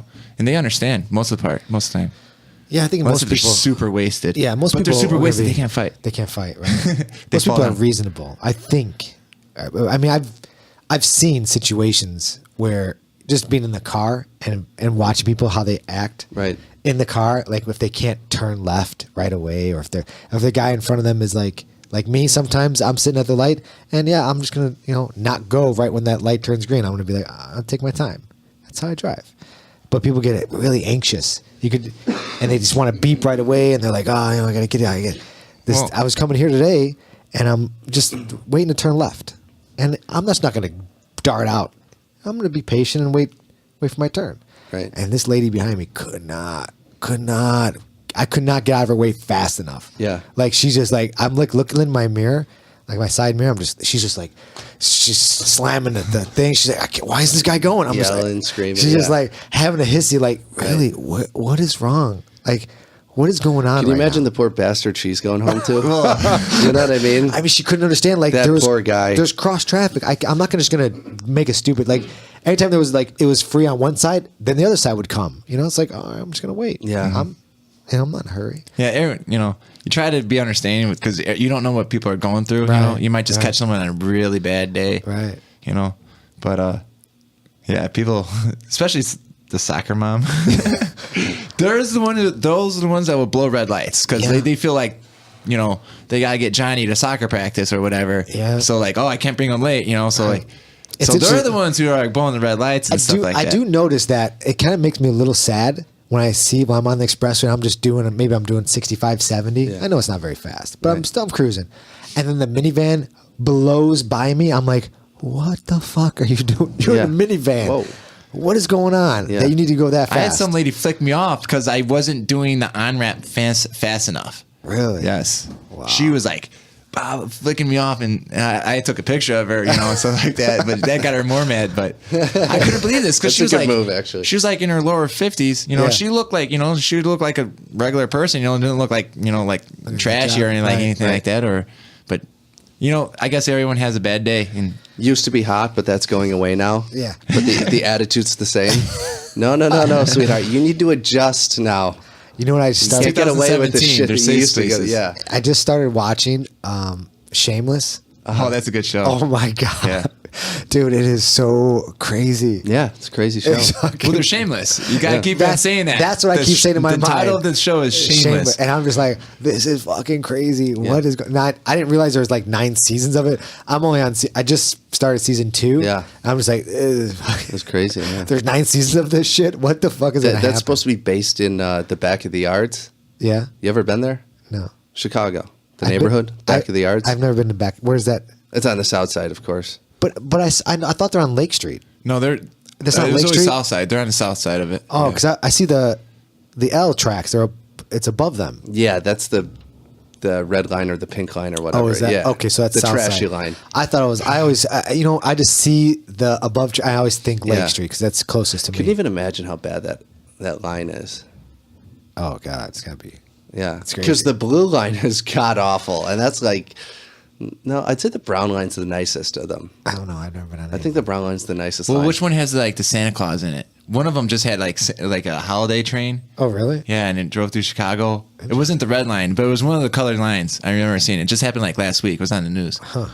But that's probably one of the nicer lines. Whatever that Santa Yeah. Claus was on, probably was one of the nicer lines. Probably. Right. There's a huge I remember like a few years ago. Everyone's like people were stealing cell phones. Like gangs would get on the L and they would Yeah. just Dang. steal people's cell phones. Is that still happening or no? Probably. Think so? Just Yeah. not on the news anymore. I don't know, man. I don't take the L anymore. The L is something I used to take when it was like, hey, we're going down to the St. Patty's Day parade and we're getting hammered on the way. Like, let's jump on the L. Like, that's when you would jump on the L, Right. The whole train is just covered in urine. Oh, it's kind of Gross. bad. Anyway, Shameless. It's a very interesting show. It's kind of crazy, Yeah. but whatever. I'm gonna give it a try. But getting back to self-defense, and Zito, going back to the eye thing, Yeah. the best self-defense weapon that, experts are, trying to push on everyone is flashlight. Just one of those, like, 1,000 lumen little fucking boom. Oh, really? Just blinding. When I bounce, Absolutely and it's time blinding. to close out. You could tell people like, "Come on, guys, gotta go." They'll sit there and ignore you, but you get that 1,000 lumen flashlight in their eyes. Yeah. You start flashing, "Come on, guys, gotta go." They'll leave. Yeah. They just get super agitated with it, and they're like, "I'm just gonna get out of here." No, I didn't know that was a thing. Yeah, It's a you're real not going to thing, huh? stop someone. Like someone's attacking, you're not going to stop them. But it's definitely going to slow them down a little Yeah, bit. Maybe they- like take a second look. They at put their hands whatever's up going over on. their face Yeah. immediately. It's that bright. Absolutely blinding. That's why I say Yeah. if someone's coming after you with a knife and you got time, take off your shirt. Act like you're going to be a tough guy. Take off your shirt and then throw it at them. And then like when they're attacking, you could throw it at their face, Right. kick the knife out of their hand. Or, it's better than just like trying to attack them. So sometimes taking off your shirt during a fight can make you look like that tough guy, Right. but it could also help to like, block their vision for a second, Sure. so you could get that double leg or whatever it is. Keys, whatever you got. Yeah. Yep. Anything like that can use. Yeah, that's a good idea for sure. Yeah. Yeah. I'm trying to think. Criminals hate flashlights, apparently. Yeah. They do. Because back. Yeah, but everyone has a shirt on, so you can always use that. Not Pepper, everyone Right, has spray was, flashlights. exactly. pepper spray was a big thing. Like everyone's like, oh, make sure you have True, but you could miss, and then you also get like the mist of it in your eyes. your eyes. And That's what the all thing, that right? shit. Yeah. Because I remember back in the 90s, they were like, oh, do you have the bear one that shoots like 20 feet out? I'm like, why the fuck you need 20 feet out? Like, Yeah. like one whole thing of like just 20 feet. I'm Right. like, who the fuck is fighting 20 feet away from you? You should be able to get away. If this That would guy's take 20 road feet. rage to a whole new level. Right. You know what I mean? Roll the window down, hit the car 2 lanes over. Fucking Exactly. assholes. You know? Yeah, man. I didn't know that flashlight existed. And they also Yeah. have those. No, they they call call them- Thousand Lumens bright, but you could get that in a lot of different stores. Yeah, they call them tack lights. They're small, man. they're small. Oh, yeah, they're just they're like- like for your pocket. Oh, okay. Yeah. So it's not made for self-defense. It's just a regular So flashlight. my headlight military- on my bike for when I go night riding on my mountain bike, Yeah. that's 1,000 lumens. Yeah. Oh, okay. So it's what not the- made for. It's not a Yes. self. Yes, not, it is. It's what the military uses. It's what the police use. They also have gun mounts on them, so they'll put it on their weapon when they go breaching a house or whatever. But it's not made to blind you. It's No, made for you to see. it just not made for like the blind, and then you can. right. It just works out that it does. It works out that it does. I Yeah. see. Okay, that makes sense. Yeah, but knives are still a big thing. A lot of people carry knives. I carry a knife. I So like do I. knives. I got my Spyderco from Spyderco. 1990. I like Cold Steel. 1991. On you right now? No, it's in my car. What's up with that, bro? Oh, both you got them on? Come on, really? We're in the studio. What are you- EDC, bro. Look at this. Everyday carry. Yep. Everyday You got to carry. make You it a went with the habit. you went with the Tonto point. I did. What do you got? An Emerson? No, Cold Steel. Cold Steel. Yeah, Swift. Man, you guys are. I have a serrated blade, and the reason why I have a serrated blade because if I cut you, I definitely do not want you to be able to like cover it up very easily. I want to really rip that. Serrated skin blade's open. more for like doing work. You're thinking about it way too much. That's for Yeah. cutting branches and shit. Listen, man. I That's want more when I cut you, I want that skin to just Really? rip apart. Well, when I cut you, I want you to stop fighting me so I can get out You of there. can't be a knife guy without knowing how to sharpen your knife. Okay. Because even just like for me, like I use my knife to open up envelopes, cardboard boxes. That will dull your knife over time. Sure. Yeah. So other than you're just going to buy a new knife, you have to learn how to sharpen. Right. So that's a big part of it too, is knowing how to sharpen your knife. It's hard to shop a serrated blade, though. No, Yeah. Is it? no, because there's ways to do it. Like there's a workshop knife sharpener that you could get. And It has Okay. this motorized belt and stuff like that. And they give instructions how to do shredded. And pretty much what you do is you just go at the one side. You don't go both you sides. don't go both sides, Yeah. right? I want to. Mine's probably pretty dull by now because I bought it in like '91. Well, you could take it to places and get sharpened. Like I know Bass Pro will sharpen your knife for like $5 or something Oh, like really? that. Yeah. Yeah. But it's just a good skill to have. It's a cool hobby to have too, just like sharpen your knife. Like all the badasses on movies, they're all Right. sharpen Rambo. knife. Yeah, Rambo carried that with him, right? That was a big thing back. Every then. Western that's ever been made. They sharpened him. In Well, I Westerns? think they just made a new law in Illinois that you can have spring assisted. you can't. You can. Oh, you can can't. now. What does that Before mean? you couldn't. Like Press a button. Well, that's the switchblade. Spring assisted is like you still have to like push it open. but Okay. It kind of has a help opening. so. What's isn't there like the 4-finger law? Is that a real thing? That's fake That's because fake, huh? you could walk with a sword down the street. There's no size limit on your knife. Okay. Before the only legality was like a spring assisted or any tactical knife where you press a button and it shoots out. So wait. So you can carry a knife legally? No big deal. Oh yeah. That's why I like the knife because like you can have your concealed carry, but you can't bring a gun everywhere. Right. Like you can't bring a gun into a bar, but you could bring your knife into a bar. And then knife is close quarters because let's face it, if you're far away, then you're not really defending yourself. Right. Because you always have the option of doing that 4-minute mile if you train the mile. But when you're close, that's when you really need to defend yourself, and that's It's an equalizer as well. If there's more than one, for sure. That's the thing. A knife is definitely. This an thing equalizer. this thing is used for cutting open Amazon boxes for the rest of my life, unless I'm being attacked by see. three I don't guys. like that. Right. That Tonto blade. It's hard to cut boxes with that tip. What's You up? have to That's all right. like. But Paul, you had another type of blade Like that that. like This is the one. that's the same one. Yeah, this has the Emerson patented wing, so you just drag it across the fabric of your pocket and it opens. It's supposed to be the fastest deploying knife on the market. Nice. Is it? Yeah. It's supposed to be, but is it? I mean, No, I have a TI Light from Cold Steel. It's pretty fast too. It's in my car. I don't have it on me, but yeah, it's the same thing. Yeah. Come on, Paul. You didn't do it right. After this, I'll have to show you my TI Light. It's 6 inches. The blade's 6 inches. 6 inches? When you open it, it's 13 inches. What are you doing with that thing? Man, it's nice that I keep that. I keep that in my car under my seat.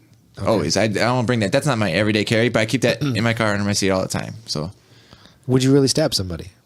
no, no. But if I was in a situation, like I would have it, like say if I don't know, I have to walk down a dark alley, I'm gonna put that in my pocket before I go do that. More type than thing. that one. No, if I had that in my pocket, I'm not gonna, You're not gonna use bring that that. one. But Because that seems excessive. well, it's actually alley? small when it's folded. Dark alley, so you need it's- a flashlight, man. That's what's up. Flashlight. You need Or to- just a 4-minute mile and just go the long way, right? Brighten up that alley a little bit. But all you need to kill someone is just that little tip. That's all you need. You don't need the Well, whole I blade. don't personally. kill I don't anyone, want to kill Zito. anyone. Oh, I would just Jesus. like to slice their arms so they'd stop attacking me or stop. Right. I don't know. If But- my mentality is if I'm pulling it out, No, I'm not gonna you have to have that mentality if you pull it out. Yeah. I'm gonna. You're right. I'm gonna kill So you. don't pull it That's out. it. Yeah. Because there's no way. There's no reason for me to. If I pull that out, there's no going No back. turning The way I back. see it, Yeah. if you're You gonna- better hope they run. Well, if Yeah. you get into a fight with a knife, you don't let the guy know you have a knife until he's on top of you and you're stabbing him. Right. Right. Because otherwise, he could get a flashlight on you. Right. Or take his t-shirt off. So definitely keep it hidden. And when he tackles you or something like that and he gets on top, this is a guy that's Yeah. not But- just an average street. Well, Right. for me, it's going to take a lot for me to bring out a knife, because A I lot, like to, right. I personally, I like to tussle. So Right. if you want to tussle with me, I'll tussle. But, if I really feel like my life is threatened, not just a normal fight, because, Right. I could get into a fight and not feel like my life is threatened. Exactly. But if you have Yeah. a gun on you, that's probably when I'm going to, if you have a gun and pointing it on me, that's probably when I'm going to go for the knife type thing. But if you have no weapon on you, I'm definitely going to just, take the challenge. I 100% agree. But I will only pull the knife out if there's more than one, and I'm cornered. I can't go anywhere. I'm gonna stab everyone who's in front of me. Yeah, but Yeah, if you show no them, doubt. then they know how to approach you. Well, But if you don't show them, then you pretty much have to kill them because then they're You going have to the approach surprise you. hit. Yeah. Yeah. So I know. it's a weird balance. I do agree with that. I mean, I trained knife fighting for many years, and just the way we've trained it with multiple people in front of us, I'm gonna stab people quick, like really quick. They're not. It's not gonna be. It's gonna be. I would not take it. I would not try I've to seen do it him slow. do collie sticks. He's fast as hell. Is it impressive? Oh yeah. I just that's. I did it for a long time. I would like to, Zito's gonna I would like to go over the dice basics you of up that and saute you. just figure out. I mean, the way we trained it, so we would, because we did collie stick fighting a lot, and we trained knife fighting. So the way we'd hold the knife and the way we would do the knife, you wouldn't even want to approach someone wielding a knife like this. You'd be like, you know what, I'm gonna take I'm it down good. the street. This I'm dude good. seems like he knows what he's doing. Exactly. The first thing that we did, one part of our training was that we would back ourselves into a corner because you never want to be able to be surrounded. So if you're ever out on the street, but and if you're in a corner, you're surrounded though. that's better than having your back exposed. Right. So behind you is But a if your back, solid wall. but the way I see it, if your back exposed, you Right. should be running. You should be, but if you have multiple people in front of you, multiple people who want to fight you, Right, yeah. and you can't outrun these guys, you're gonna get fucking jumped. Oh, yeah. Best thing to do is back yourself into a corner, and now you got an equalizer. Hopefully, you have your knife with you, Right. And that's gonna be your equalizer. Just like putting your back on the mat. putting your back on the mat. The right? wall's got your back. The wall has your back. Exactly. And then now these guys have to come at you. Now, one of them is going to have to figure it out how they're going to come at you wielding this freaking knife. And you don't. Someone's getting cut. Someone's first. getting cut Yeah, first. Who's it going to be? Yeah. And majority, no one wants to be that first guy. So right away, you're good. So either they're going to leave the situation or, you're going to kill one of them first at least. Because, the arms are the first thing that you're going to get. Right. Because everyone comes at you, their arms are going to be up. So you're going to be cutting them here Yeah, first. I know that basic concept. Right. Because you don't want that mutual hairy carry thing Yeah. where I'm stabbing you, you're stabbing me. That's stupid. So But isn't that how they fought back in the day? Like they take a belt and tie their hands, and then it's weird, right? That would bizarre. be crazy. Did they Yeah. actually do that, or was this I don't just know. in movies? I mean, don't it know. wouldn't surprise me, like how they went to war back in the day. Like, Right. hey, you line up here, we'll line up here, and then on the count of 3, we're all going to fire at each other. It's so bizarre. Yeah. Yeah. Well, I always said I would much rather be in war now than back in like medieval times when Right. like people are just swinging maces at your head. Yeah. You know, Fucking But at crazy. I'd least- much rather get shot than get maced In in the head. medieval times, like Braveheart or something, at least you were like scrapping it out with swords and shields and stuff. Like, what about the Revolutionary War where they're just like literally just line up like 30 meters away from each You other? at least have a and, chance like, of skill. you know, Right. Ready, aim, fire. You know, Right. and it's just So like you're ridiculous. just standing there waiting to get Well, hit that's by a why bullet. that's why we won. We didn't play that game. I didn't get hit this time. Now it's our turn to shoot. Right, What? right. Well, yeah, the militia. Finally, someone's like, fuck that, England. I'm not playing by your rules, We're dude. not going to play drums and just let you know that we're coming. Right. You know? Right. Yeah. How ridiculous was that? Like, Yeah. We're in red drum- coats. Right. Yeah. So smart. Yeah. That's what proper gets you. Yeah, but I mean, we got taught, you know, if we both had knives, it was about defanging the cobra, right? Mm-hmm. So if the cobra doesn't have fangs, you can. So if I had a knife, you had a knife, and you go to stab me, I'm not going to go to stab you. I'm actually going to stab Your arm. your hand, what's Yeah. holding the knife. Right. And that would be defanging like a cobra. You know what I Right. mean? So a lot of people, when they first get a knife, they just assume, oh, I'm going to stab you, you stab me, and that's the way it is. Even if they're fake wooden knives. Mm-hmm. You're like, oh, you know, would you, if I put a wooden knife in your hand, and I said, let's knife fight, Right. you're just going to try to stab me. But how? What would you stab? Because you want to stab the closest thing to you, which would be my arm extended to stab you. Right. That's the closest thing to you. Absolutely. But people, you know, don't realize that's an Yeah. actual thing. So they just try to stab you in the gut or in the stomach. We used or to do that whatever. in grade school with markers. Yeah. You know what? Because we used to do that too. Yeah. Well, we had Get in trouble, though. Larry Lindemann in here, and they were doing close quarter fighting, like in the back seat of a car. Yeah. Right. And he said the first person that went for a weapon was always the one who lost, Oh, because Like a- you'd stop fighting for that second and to the other grab guy would something. establish position. Yeah. It's hard to get out It's of that interesting. position in Yeah. a car. Backseat of a car. Right. That's yeah, you got no room. Yeah, no because your space. hips are tied down, and Right. especially if you're on bottom. Especially if you're 6'5". Yeah. You're screwed. Yeah, you're screwed already in the back seat of a car. But not unless you get from my push kick. Right. Oh man, that's fucked up. You need a stretch limo. Yeah, If you're right. gonna scrap it out. Jeez. So do you train a lot of MMA at your gym and a lot of like self-defense? I try to keep a balance of self-defense and like sport jiu-jitsu. Okay. You know, because let's face it, it's 2017. You really don't have to learn how to defend yourself, you know. Plus, especially in Chicago, everyone has a gun too. So Unfortunately, like, yeah. So like, and plus, a lot of people that are hobbyists, they want to learn sport jiu-jitsu, you know, because like, you know, but true self-defense is takedowns.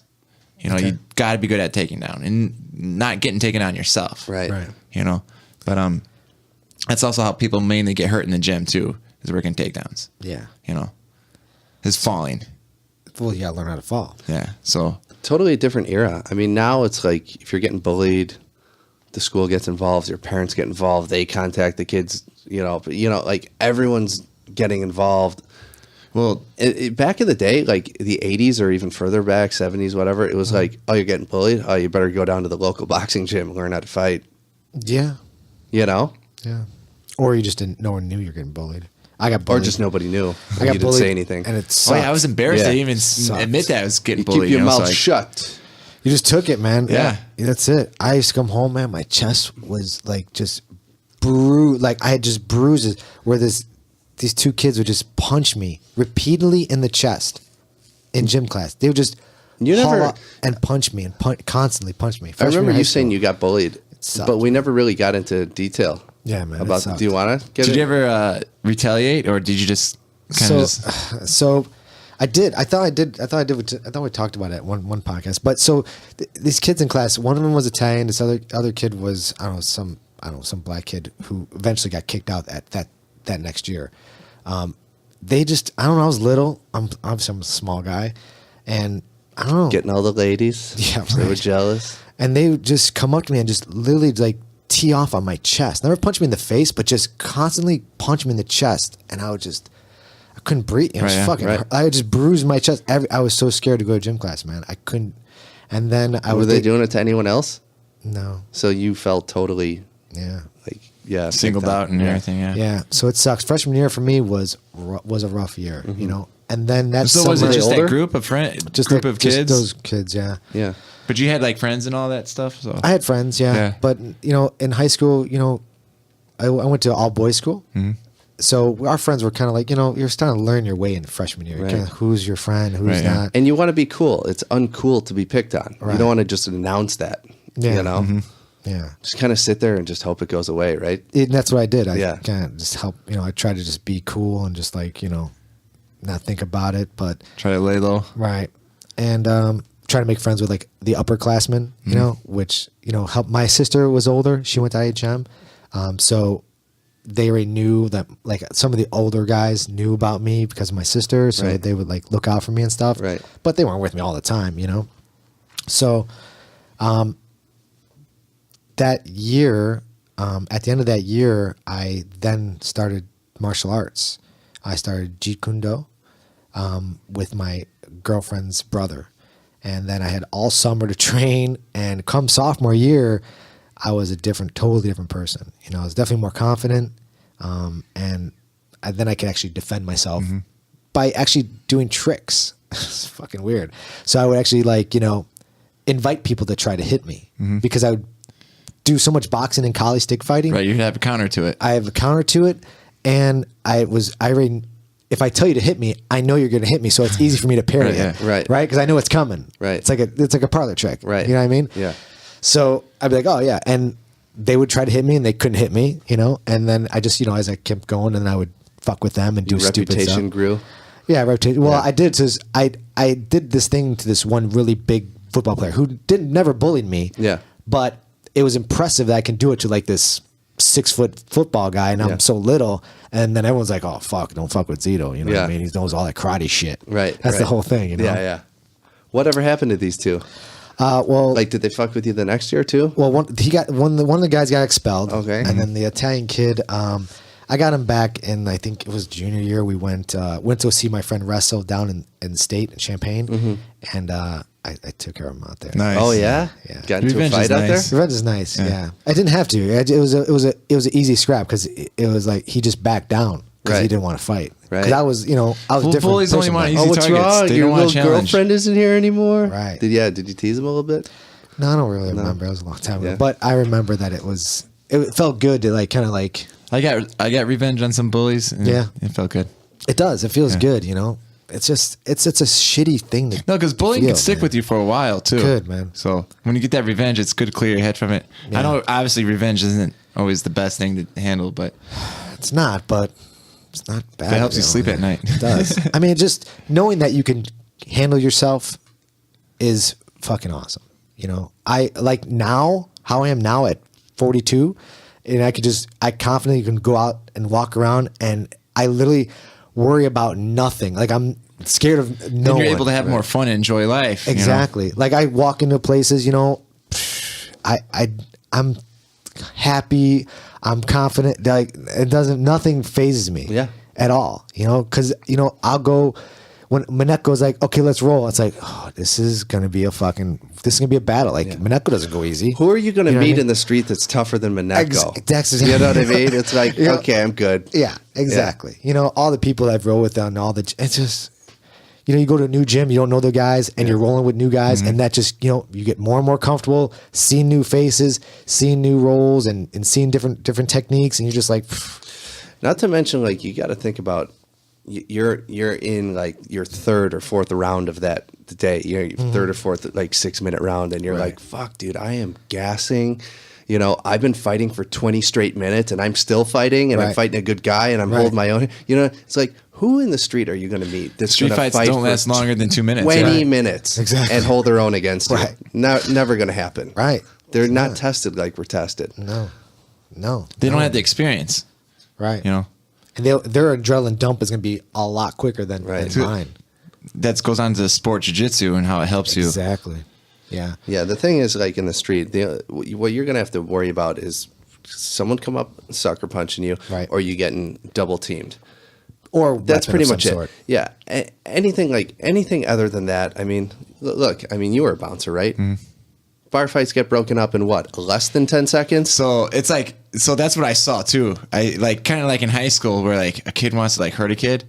So like he'll wait until the kid's in front of a teacher, and then he'll just hit the kid in front of the teacher, and the teacher's going to break it up. So the kid knows he's going to be able to hit the kid, and then he doesn't have to worry about actually fighting back or nothing. Right. And I saw that a lot at the bar too. Like a guy would be like, "Oh, there's a bouncer here. Like there's 3 huge bouncers. I'm gonna stick this guy. The bouncer's going to break it up. I'll get kicked out. No big deal. I'll look like a cool dude. Yeah, I look like a cool dude, cool. and then I won't He'll get have a hit or bloody nothing. lip. Yeah. And I saw that a lot too. They'll purposely do that knowing that it's going to get broken up. Absolutely. Yeah. Absolutely. That's It's a lot different. strategy. It's a lot different when Such a it's coward. meet me at the bike racks after school. Yeah. I did that once Type at a of thing. fight. It got crazy. It was a sophomore, and sure enough, like I didn't think it was going to be a big deal, and sure enough, like the whole school was there.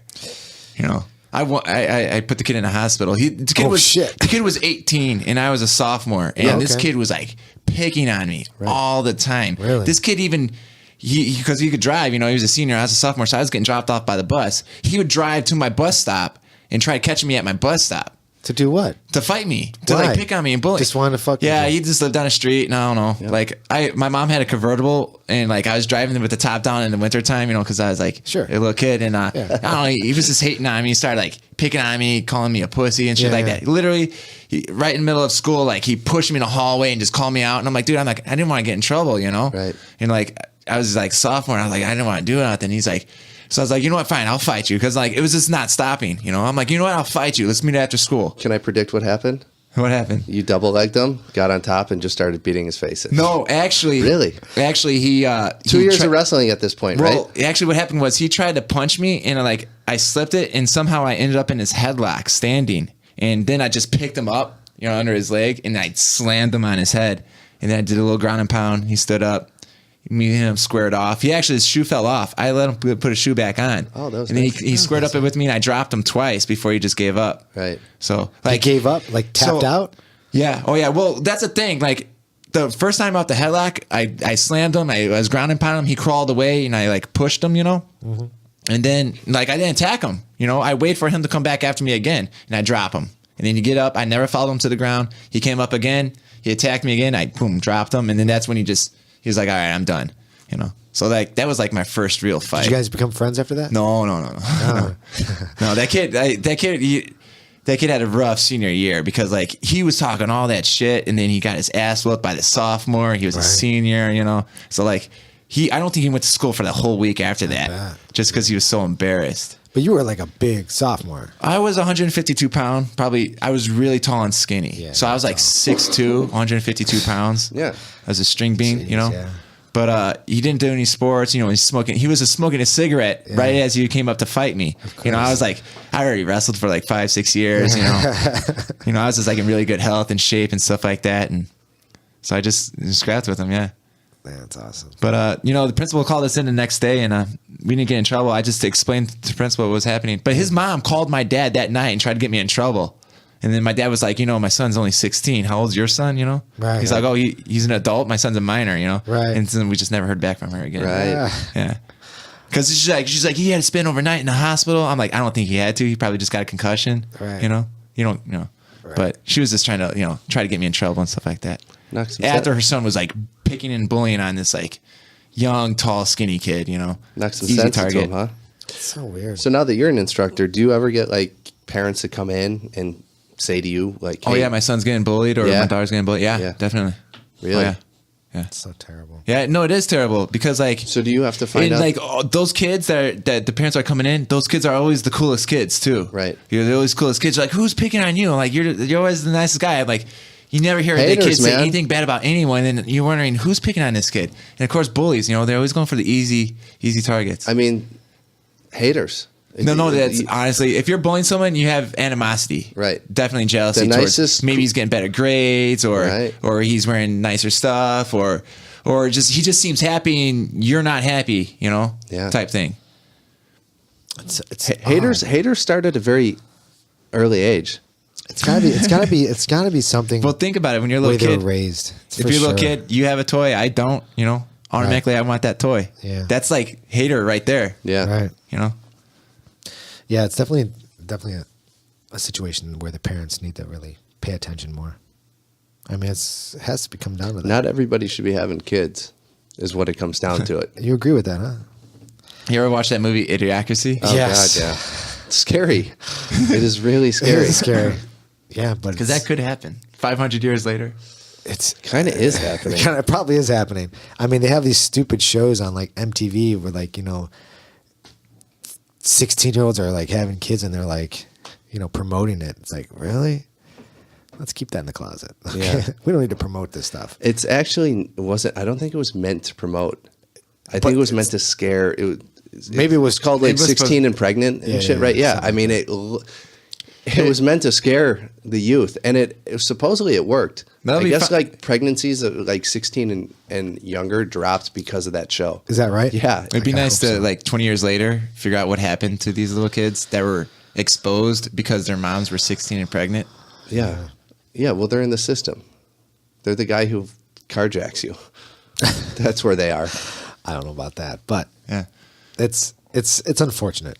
But this is the society we live in. So what I teach about bullying and stuff like that, I'll teach like the kid because you don't want your kid to get in trouble because he defended himself at school. So I'll teach the kid to get mount and then be like, help. Like while you're in mount, while you're holding the guy down, Right. ask for help, And if a teacher sees you asking for help while you're on top of the kid, it's much easier to explain like, look, I trained jujitsu. This kid was bullying me. It's very true. I took him down and I didn't want to get hurt. So I just took him down and asked for help, Right. Yeah. Or like take them down and just run away. But that's what, like I don't teach, like I teach choking for competition, but self-defense for like bullying, like I just teach the seatbelt. Like I never teach the kid put his arm around the neck. Right, You're right. going to get in trouble. Sure. But if you get the seatbelt and you're just holding the kid down, asking for help while you're holding his back, Right.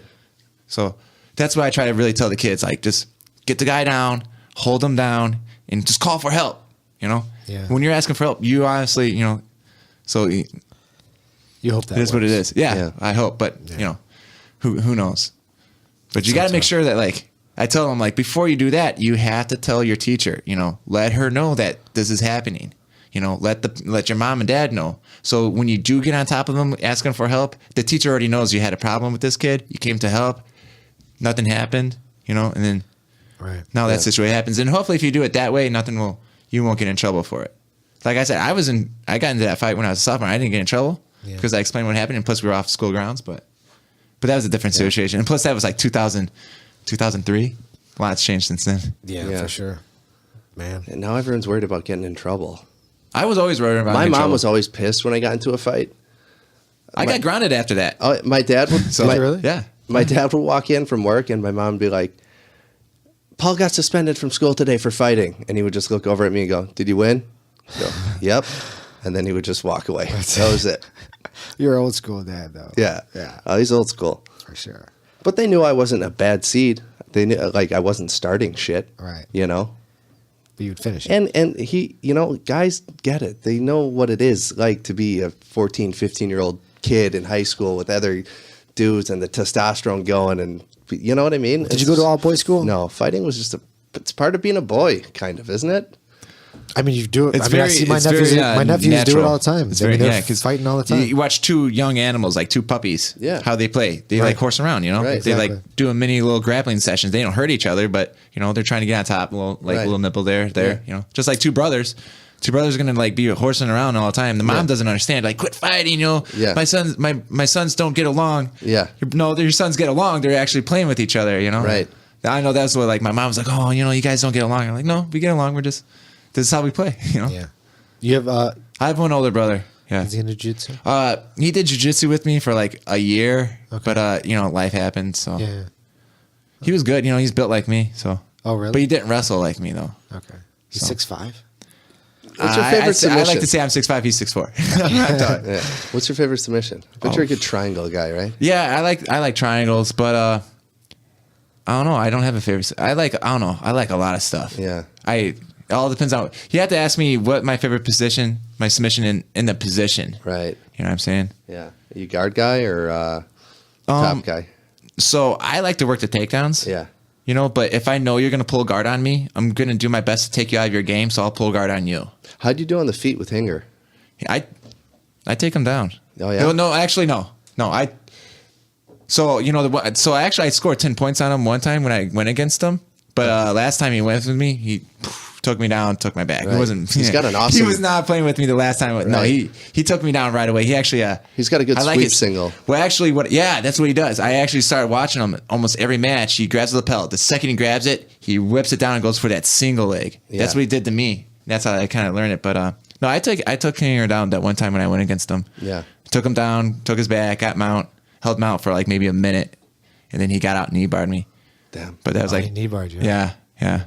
That was man. And I always tell people, I'm like, if you score the first point, you now upped your chances of winning by 80%. Not to say if you win your first point, you're going to win. Not to say if you get your point scored on you, you're going to lose.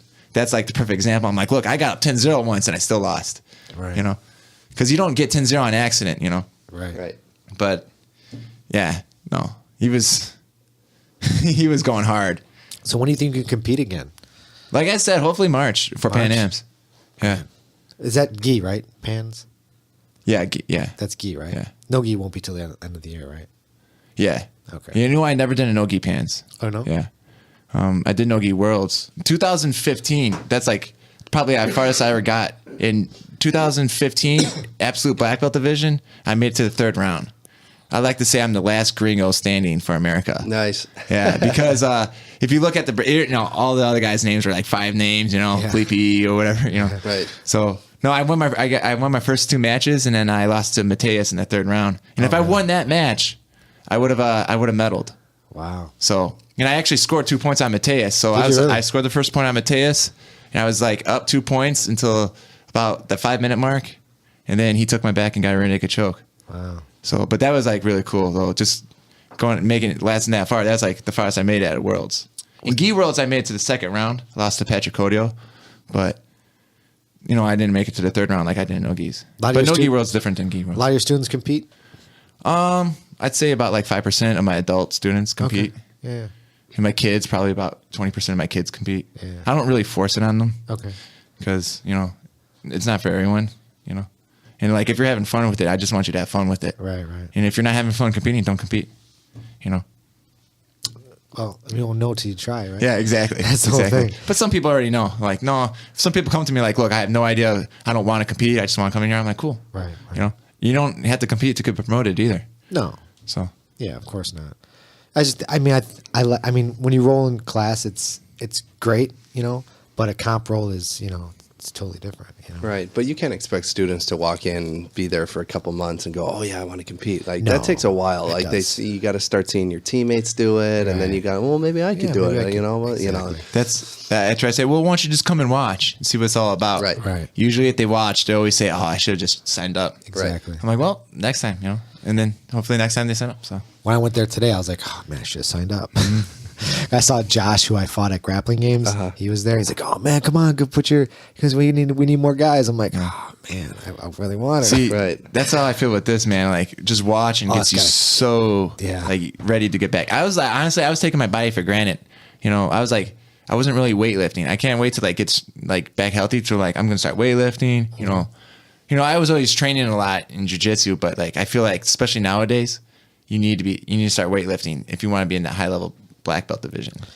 But I because there's a agree lot on of that, guys, yeah. what I call taking the acai. Yeah. That's what I call it, Right. nice, saying it nicely. Yeah. So I'm not about that, but definitely to even hang with these guys to where you're not getting dropped on your head. Yeah. Like you need to start lifting some weights. You have to go and do your homework more. And I was like kind of just like not really doing that. I was doing it every once in a while, but that's something I'm definitely going to start doing more. Is just definitely train harder because now I've been off for 3 months. Yeah. Yeah. You definitely realized, if you love what you do, you got to just go full. I know I always thought I was going full out to it until I got injured. And then that's when I was like, all right, let's like really kick it into gear. So I can't wait to get back on the mats and start training hard. It's got to be. Yeah. Torture. Yeah. Don't take yourself for granted, man. And like, especially like, some days you feel burnt out, man. Just think about it. One day you're going to be sick or you're going to be injured or you're going to be too old to be doing this. And you're going to think back, man, I wish I could go back and train way harder than I was. And that's where I'm at now. I'm like, man, I'm 31, I just suffered from the biggest, worst injury I ever had. I'm like, man, I still have a lot of time to train too. I still could go back. I could still fight, Right. So I'm just going to do that. Yeah, definitely. I mean, shit. Well, you're Yeah, 31. Man. He started his gym when he was 24. Think about that. That's As impressive. a brown belt, right? Yeah. Yeah. That is 24 years old, just wanted. And so at the space you're currently at right now? Yep. Wow. So you just knew this is what you wanted to do. Yeah, I guess That's so crazy. Yeah. Cool, man. 24, No, I guess that's impressive. you know. I guess throughout high school and college, I don't actually remember thinking, "What do I really want to do?" So you finished you got a business degree? Yeah, bachelor's in business management and administration. And all through college, you're like, I'm opening up a gym when I get out of college. I didn't really start thinking about it until after my sophomore year, when you get through past your general ed Right. classes and you start going to your major, and then like business classes, they want you to start like thinking about, if you're going to open a business, what would it be? You know, Right. and then you have to do business plans and stuff. Right. So I always just did that. I always did my business plan on a gym. Yeah. It was super easy. I was already training at a gym, so like Sure. to me, I was just cheating. I was just already been doing an easy project that I already knew a lot of Right, information on. So that helped me, get A's on my thing. Because like I was doing something I was passionate about. And Right. I was getting a grade for it. So And you utilized that to open the gym. I just brought over my business plans and just opened up a gym with it. But you've been coming in and out of gyms for years. It's pretty easy to like just kind of know what you need to do. Yeah, I mean, And plus, I I've been agree to some with you, bad but gyms too. I've been to some bad gyms where you're like, yeah, what but then the you just fuck? do the exact opposite of what they do. Yeah. You know what I'm saying? Like, Well, now it's social media, and there's so many gyms out there that, like, the choices. There's a lot of choice. You can choose a lot of different gyms. So, especially in the city of Chicago. I mean, it feels like there's a gym everywhere. that's where I came into play. Where like I'm not even going to say the name of the gym, but you could figure out by who I'm talking about by saying it. But from my white belt to pretty much to my brown belt, I was under this like dark cloud of this guy, and he was crazy. He was good. He was a 27-year-old second degree black belt when I started training with him and stuff like that. But man, he was taking ayahuasca. He was getting like messed up on all this stuff. And like, he wouldn't give me my brown belt unless if I take ayahuasca. What? And I was like, dude, how is that gonna help me and stuff like that? And so like some other black belt underneath him was like, dude, don't even worry about it. If you don't want to take it, I'll give you a brown belt. And then so I got my brown belt and kind of just like, that's when I like left that whole atmosphere and just went to Comprido's and never looked back. Right. Because that was like one of the best decisions for my career there was. Yeah. Was not drinking the tea. But that guy, You didn't want to have a mind Or maybe expanding not. experience. Oh, yeah. How do you know it no, wasn't the dude, best? No, because how can that help? How can that help your jiu-jitsu? There's no way. I don't know. Eddie Bravo. Is he an ayahuasca guy? I think so, right? They're similar. Him and Rogan have done DMT, which is the same molecule, but just a different way of. But this same guy, probably at a grappling games, maybe earlier this year, the same guy pulled a knife on me at the tournament. Shut off. Yes, the same guy. He's like a third degree black belt now. He still runs his school. And at the tournament, I see him, and he's wearing like these black sweatpants, and they're open bottoms, so they're not scrunchy, and they're short. So right away I see him. I'm thinking he's wearing gi pants, and this guy has never competed in a long time. And I'm like, dude, are you competing today? He's like, get the fuck away from me, I'll cut you. I'm like, you're gonna cut me because I asked if you're competing? He's like, get the fuck away from me. I'm like, all right, whatever. So I'm leaving her alone. And plus, this is like during the morning where the kids are still around and stuff like that too. So I'm like, whatever. So I mind my own business. I start coaching, stuff like that. The kids leave. Zito, do you know who he's talking about? Yeah. The adult division starts rolling in, and I'm coaching one of my students, and someone comes up behind me and like bumps into me, and I look around and it's him. And so right away he bumps into me and he's like, watch it, motherfucker. And so right away I turn around and I see who it is and I push him, and then that's when he's like, get close, I'll cut you. And then that's when I look down and he has like a blade in his hand in front of everyone. I'm talking about moms are there and stuff like that. He's like, get away from him, I'll cut you. And then I start like calling out. I'm like, dude, you're bringing a knife to a black belt fight. And I'm like, you're a black belt in jiu-jitsu. I'm a black belt in jiu-jitsu. Why do you feel like you need to bring a knife to this fight? But this guy was just crazy. So What the fuck? and then like, but he was backing away from me. It wasn't like he had a knife on me. And like what happened was he nudged into me thinking I would start to attack him, and then he would have grounds to cut me. That's what he was thinking. So once like he nudged into me, I pushed him away, and then he was like talking shit, but he was like, come at me, I'll cut you. So I was gonna get closer to him, No, right. But he kept on away, and then he never got closer. So then I was like, all right, cool. I don't have to do anything because he's not in my personal. I don't feel threatened anymore. Right, so, right. but And then he just kind of minded his own business for the rest of the day at that tournament. That's So weird. That's scary. Yeah. I know who you're talking about, but that's scary that like a third-degree black belt is acting like that. Okay, there's so- a screw loose for sure. So he actually, I know a guy that I train with now. He pressed charges on him because when he was a 19-year-old blue belt under this guy, and they got into an argument, and so the guy was like, so this blue belt 19-year-old was like, "Fuck this place, anyways, I'm out of here." And then the guy was like, "Oh no!" And he like grabbed him, dragged him on a mat, and started beating him up and stuff like that. So the 19-year-old, pressed charges on this guy because he was trying to leave, and he pulled him on a mat and started. First of all, we're talking about a 30-year-old, black belt. I don't know if he was third degree at the time or not. But, we're talking about a 30-year-old high-level black belt losing his temper on a 19-year-old blue belt student. Come on, 19-year-old blue belt, and he's just beating him up. And so they press charges and then I guess go to court. Now, this guy's family's pretty loaded, so I'm pretty sure they got a really nice lawyer. And so this kid that was a blue belt got his black belt in Taekwondo. And so they used that in court saying there was two black belts in a heated argument in the martial arts school. Whoa. Yeah, so like the guy got away free. Really? The same guy, his school burnt down. And I heard from other students that like he was saying like, if you guys don't train or come enough, I'm gonna burn this place down. 2 weeks later, that school burnt down. That's great. I guess like the lizard tank, the heat lamp on the lizard tank, electrical fire or something like that. Yeah. It School burnt happens. down. It happens. The standard lizard tank in the gym. Exactly. Well, this guy used to have a 9-foot rail-tailed boa in the gym, and he used to bring it out, and like he would flick it in the face, and like he'd like put the snake like by your face and stuff like that. Like, What? dude, this guy was crazy. This guy, like, he's no good.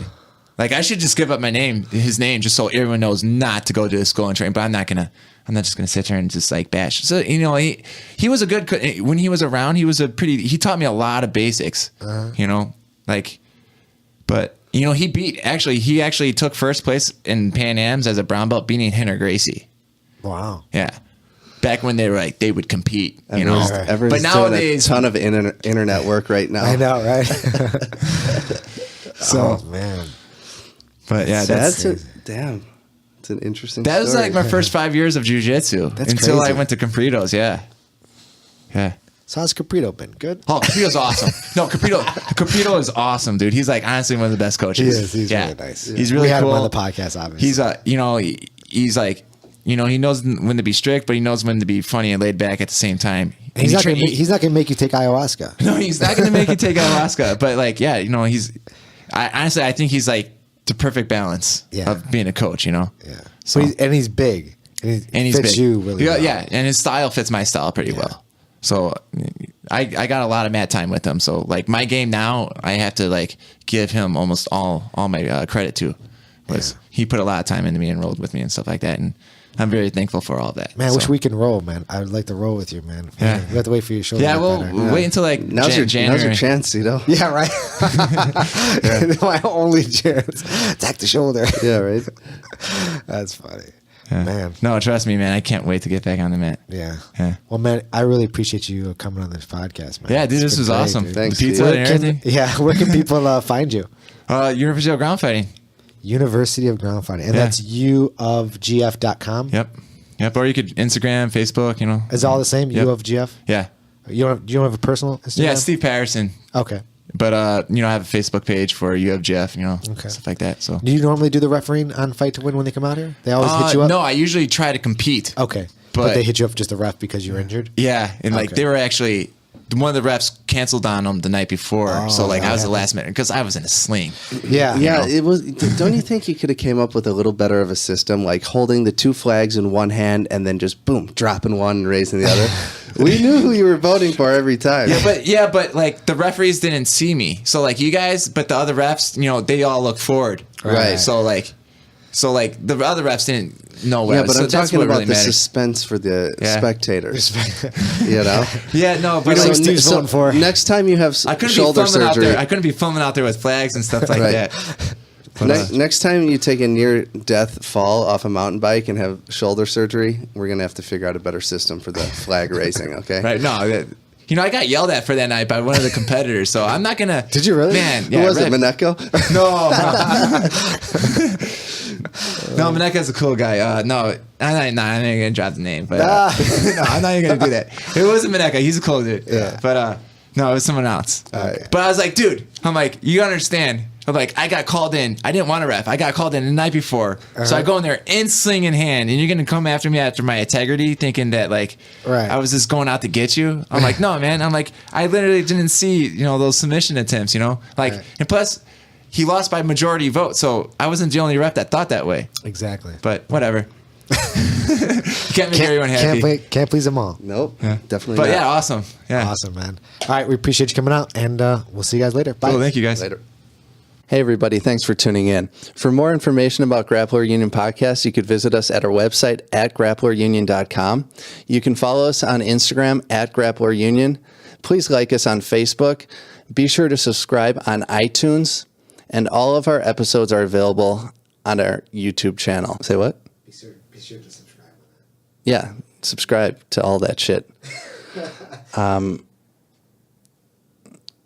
got to do another take, right? This episode of the podcast is brought to you by Biotropic Labs. Biotropic Labs is a company that makes its own natural and healthy custom formulated sports supplements. I tried them out. Paul has also tried them. We both like how we feel on them. It dramatically and positively improved our performance, allowing us to train and work out at a much higher level and with much more endurance. His products are built around a blood support and oxygen delivery. To learn more about their products, please visit them on the web at biotropiclabs.com. At checkout, use the promo code UNION10 to receive 10% off your order. Your order is also backed by a 30-day money-back guarantee, zero-risk purchase. Again, that's biotropiclabs.com. Use the promo code UNION10 at checkout to receive 10% off your entire order. This episode of the Grappler Union Podcast is brought to you by BJJTees.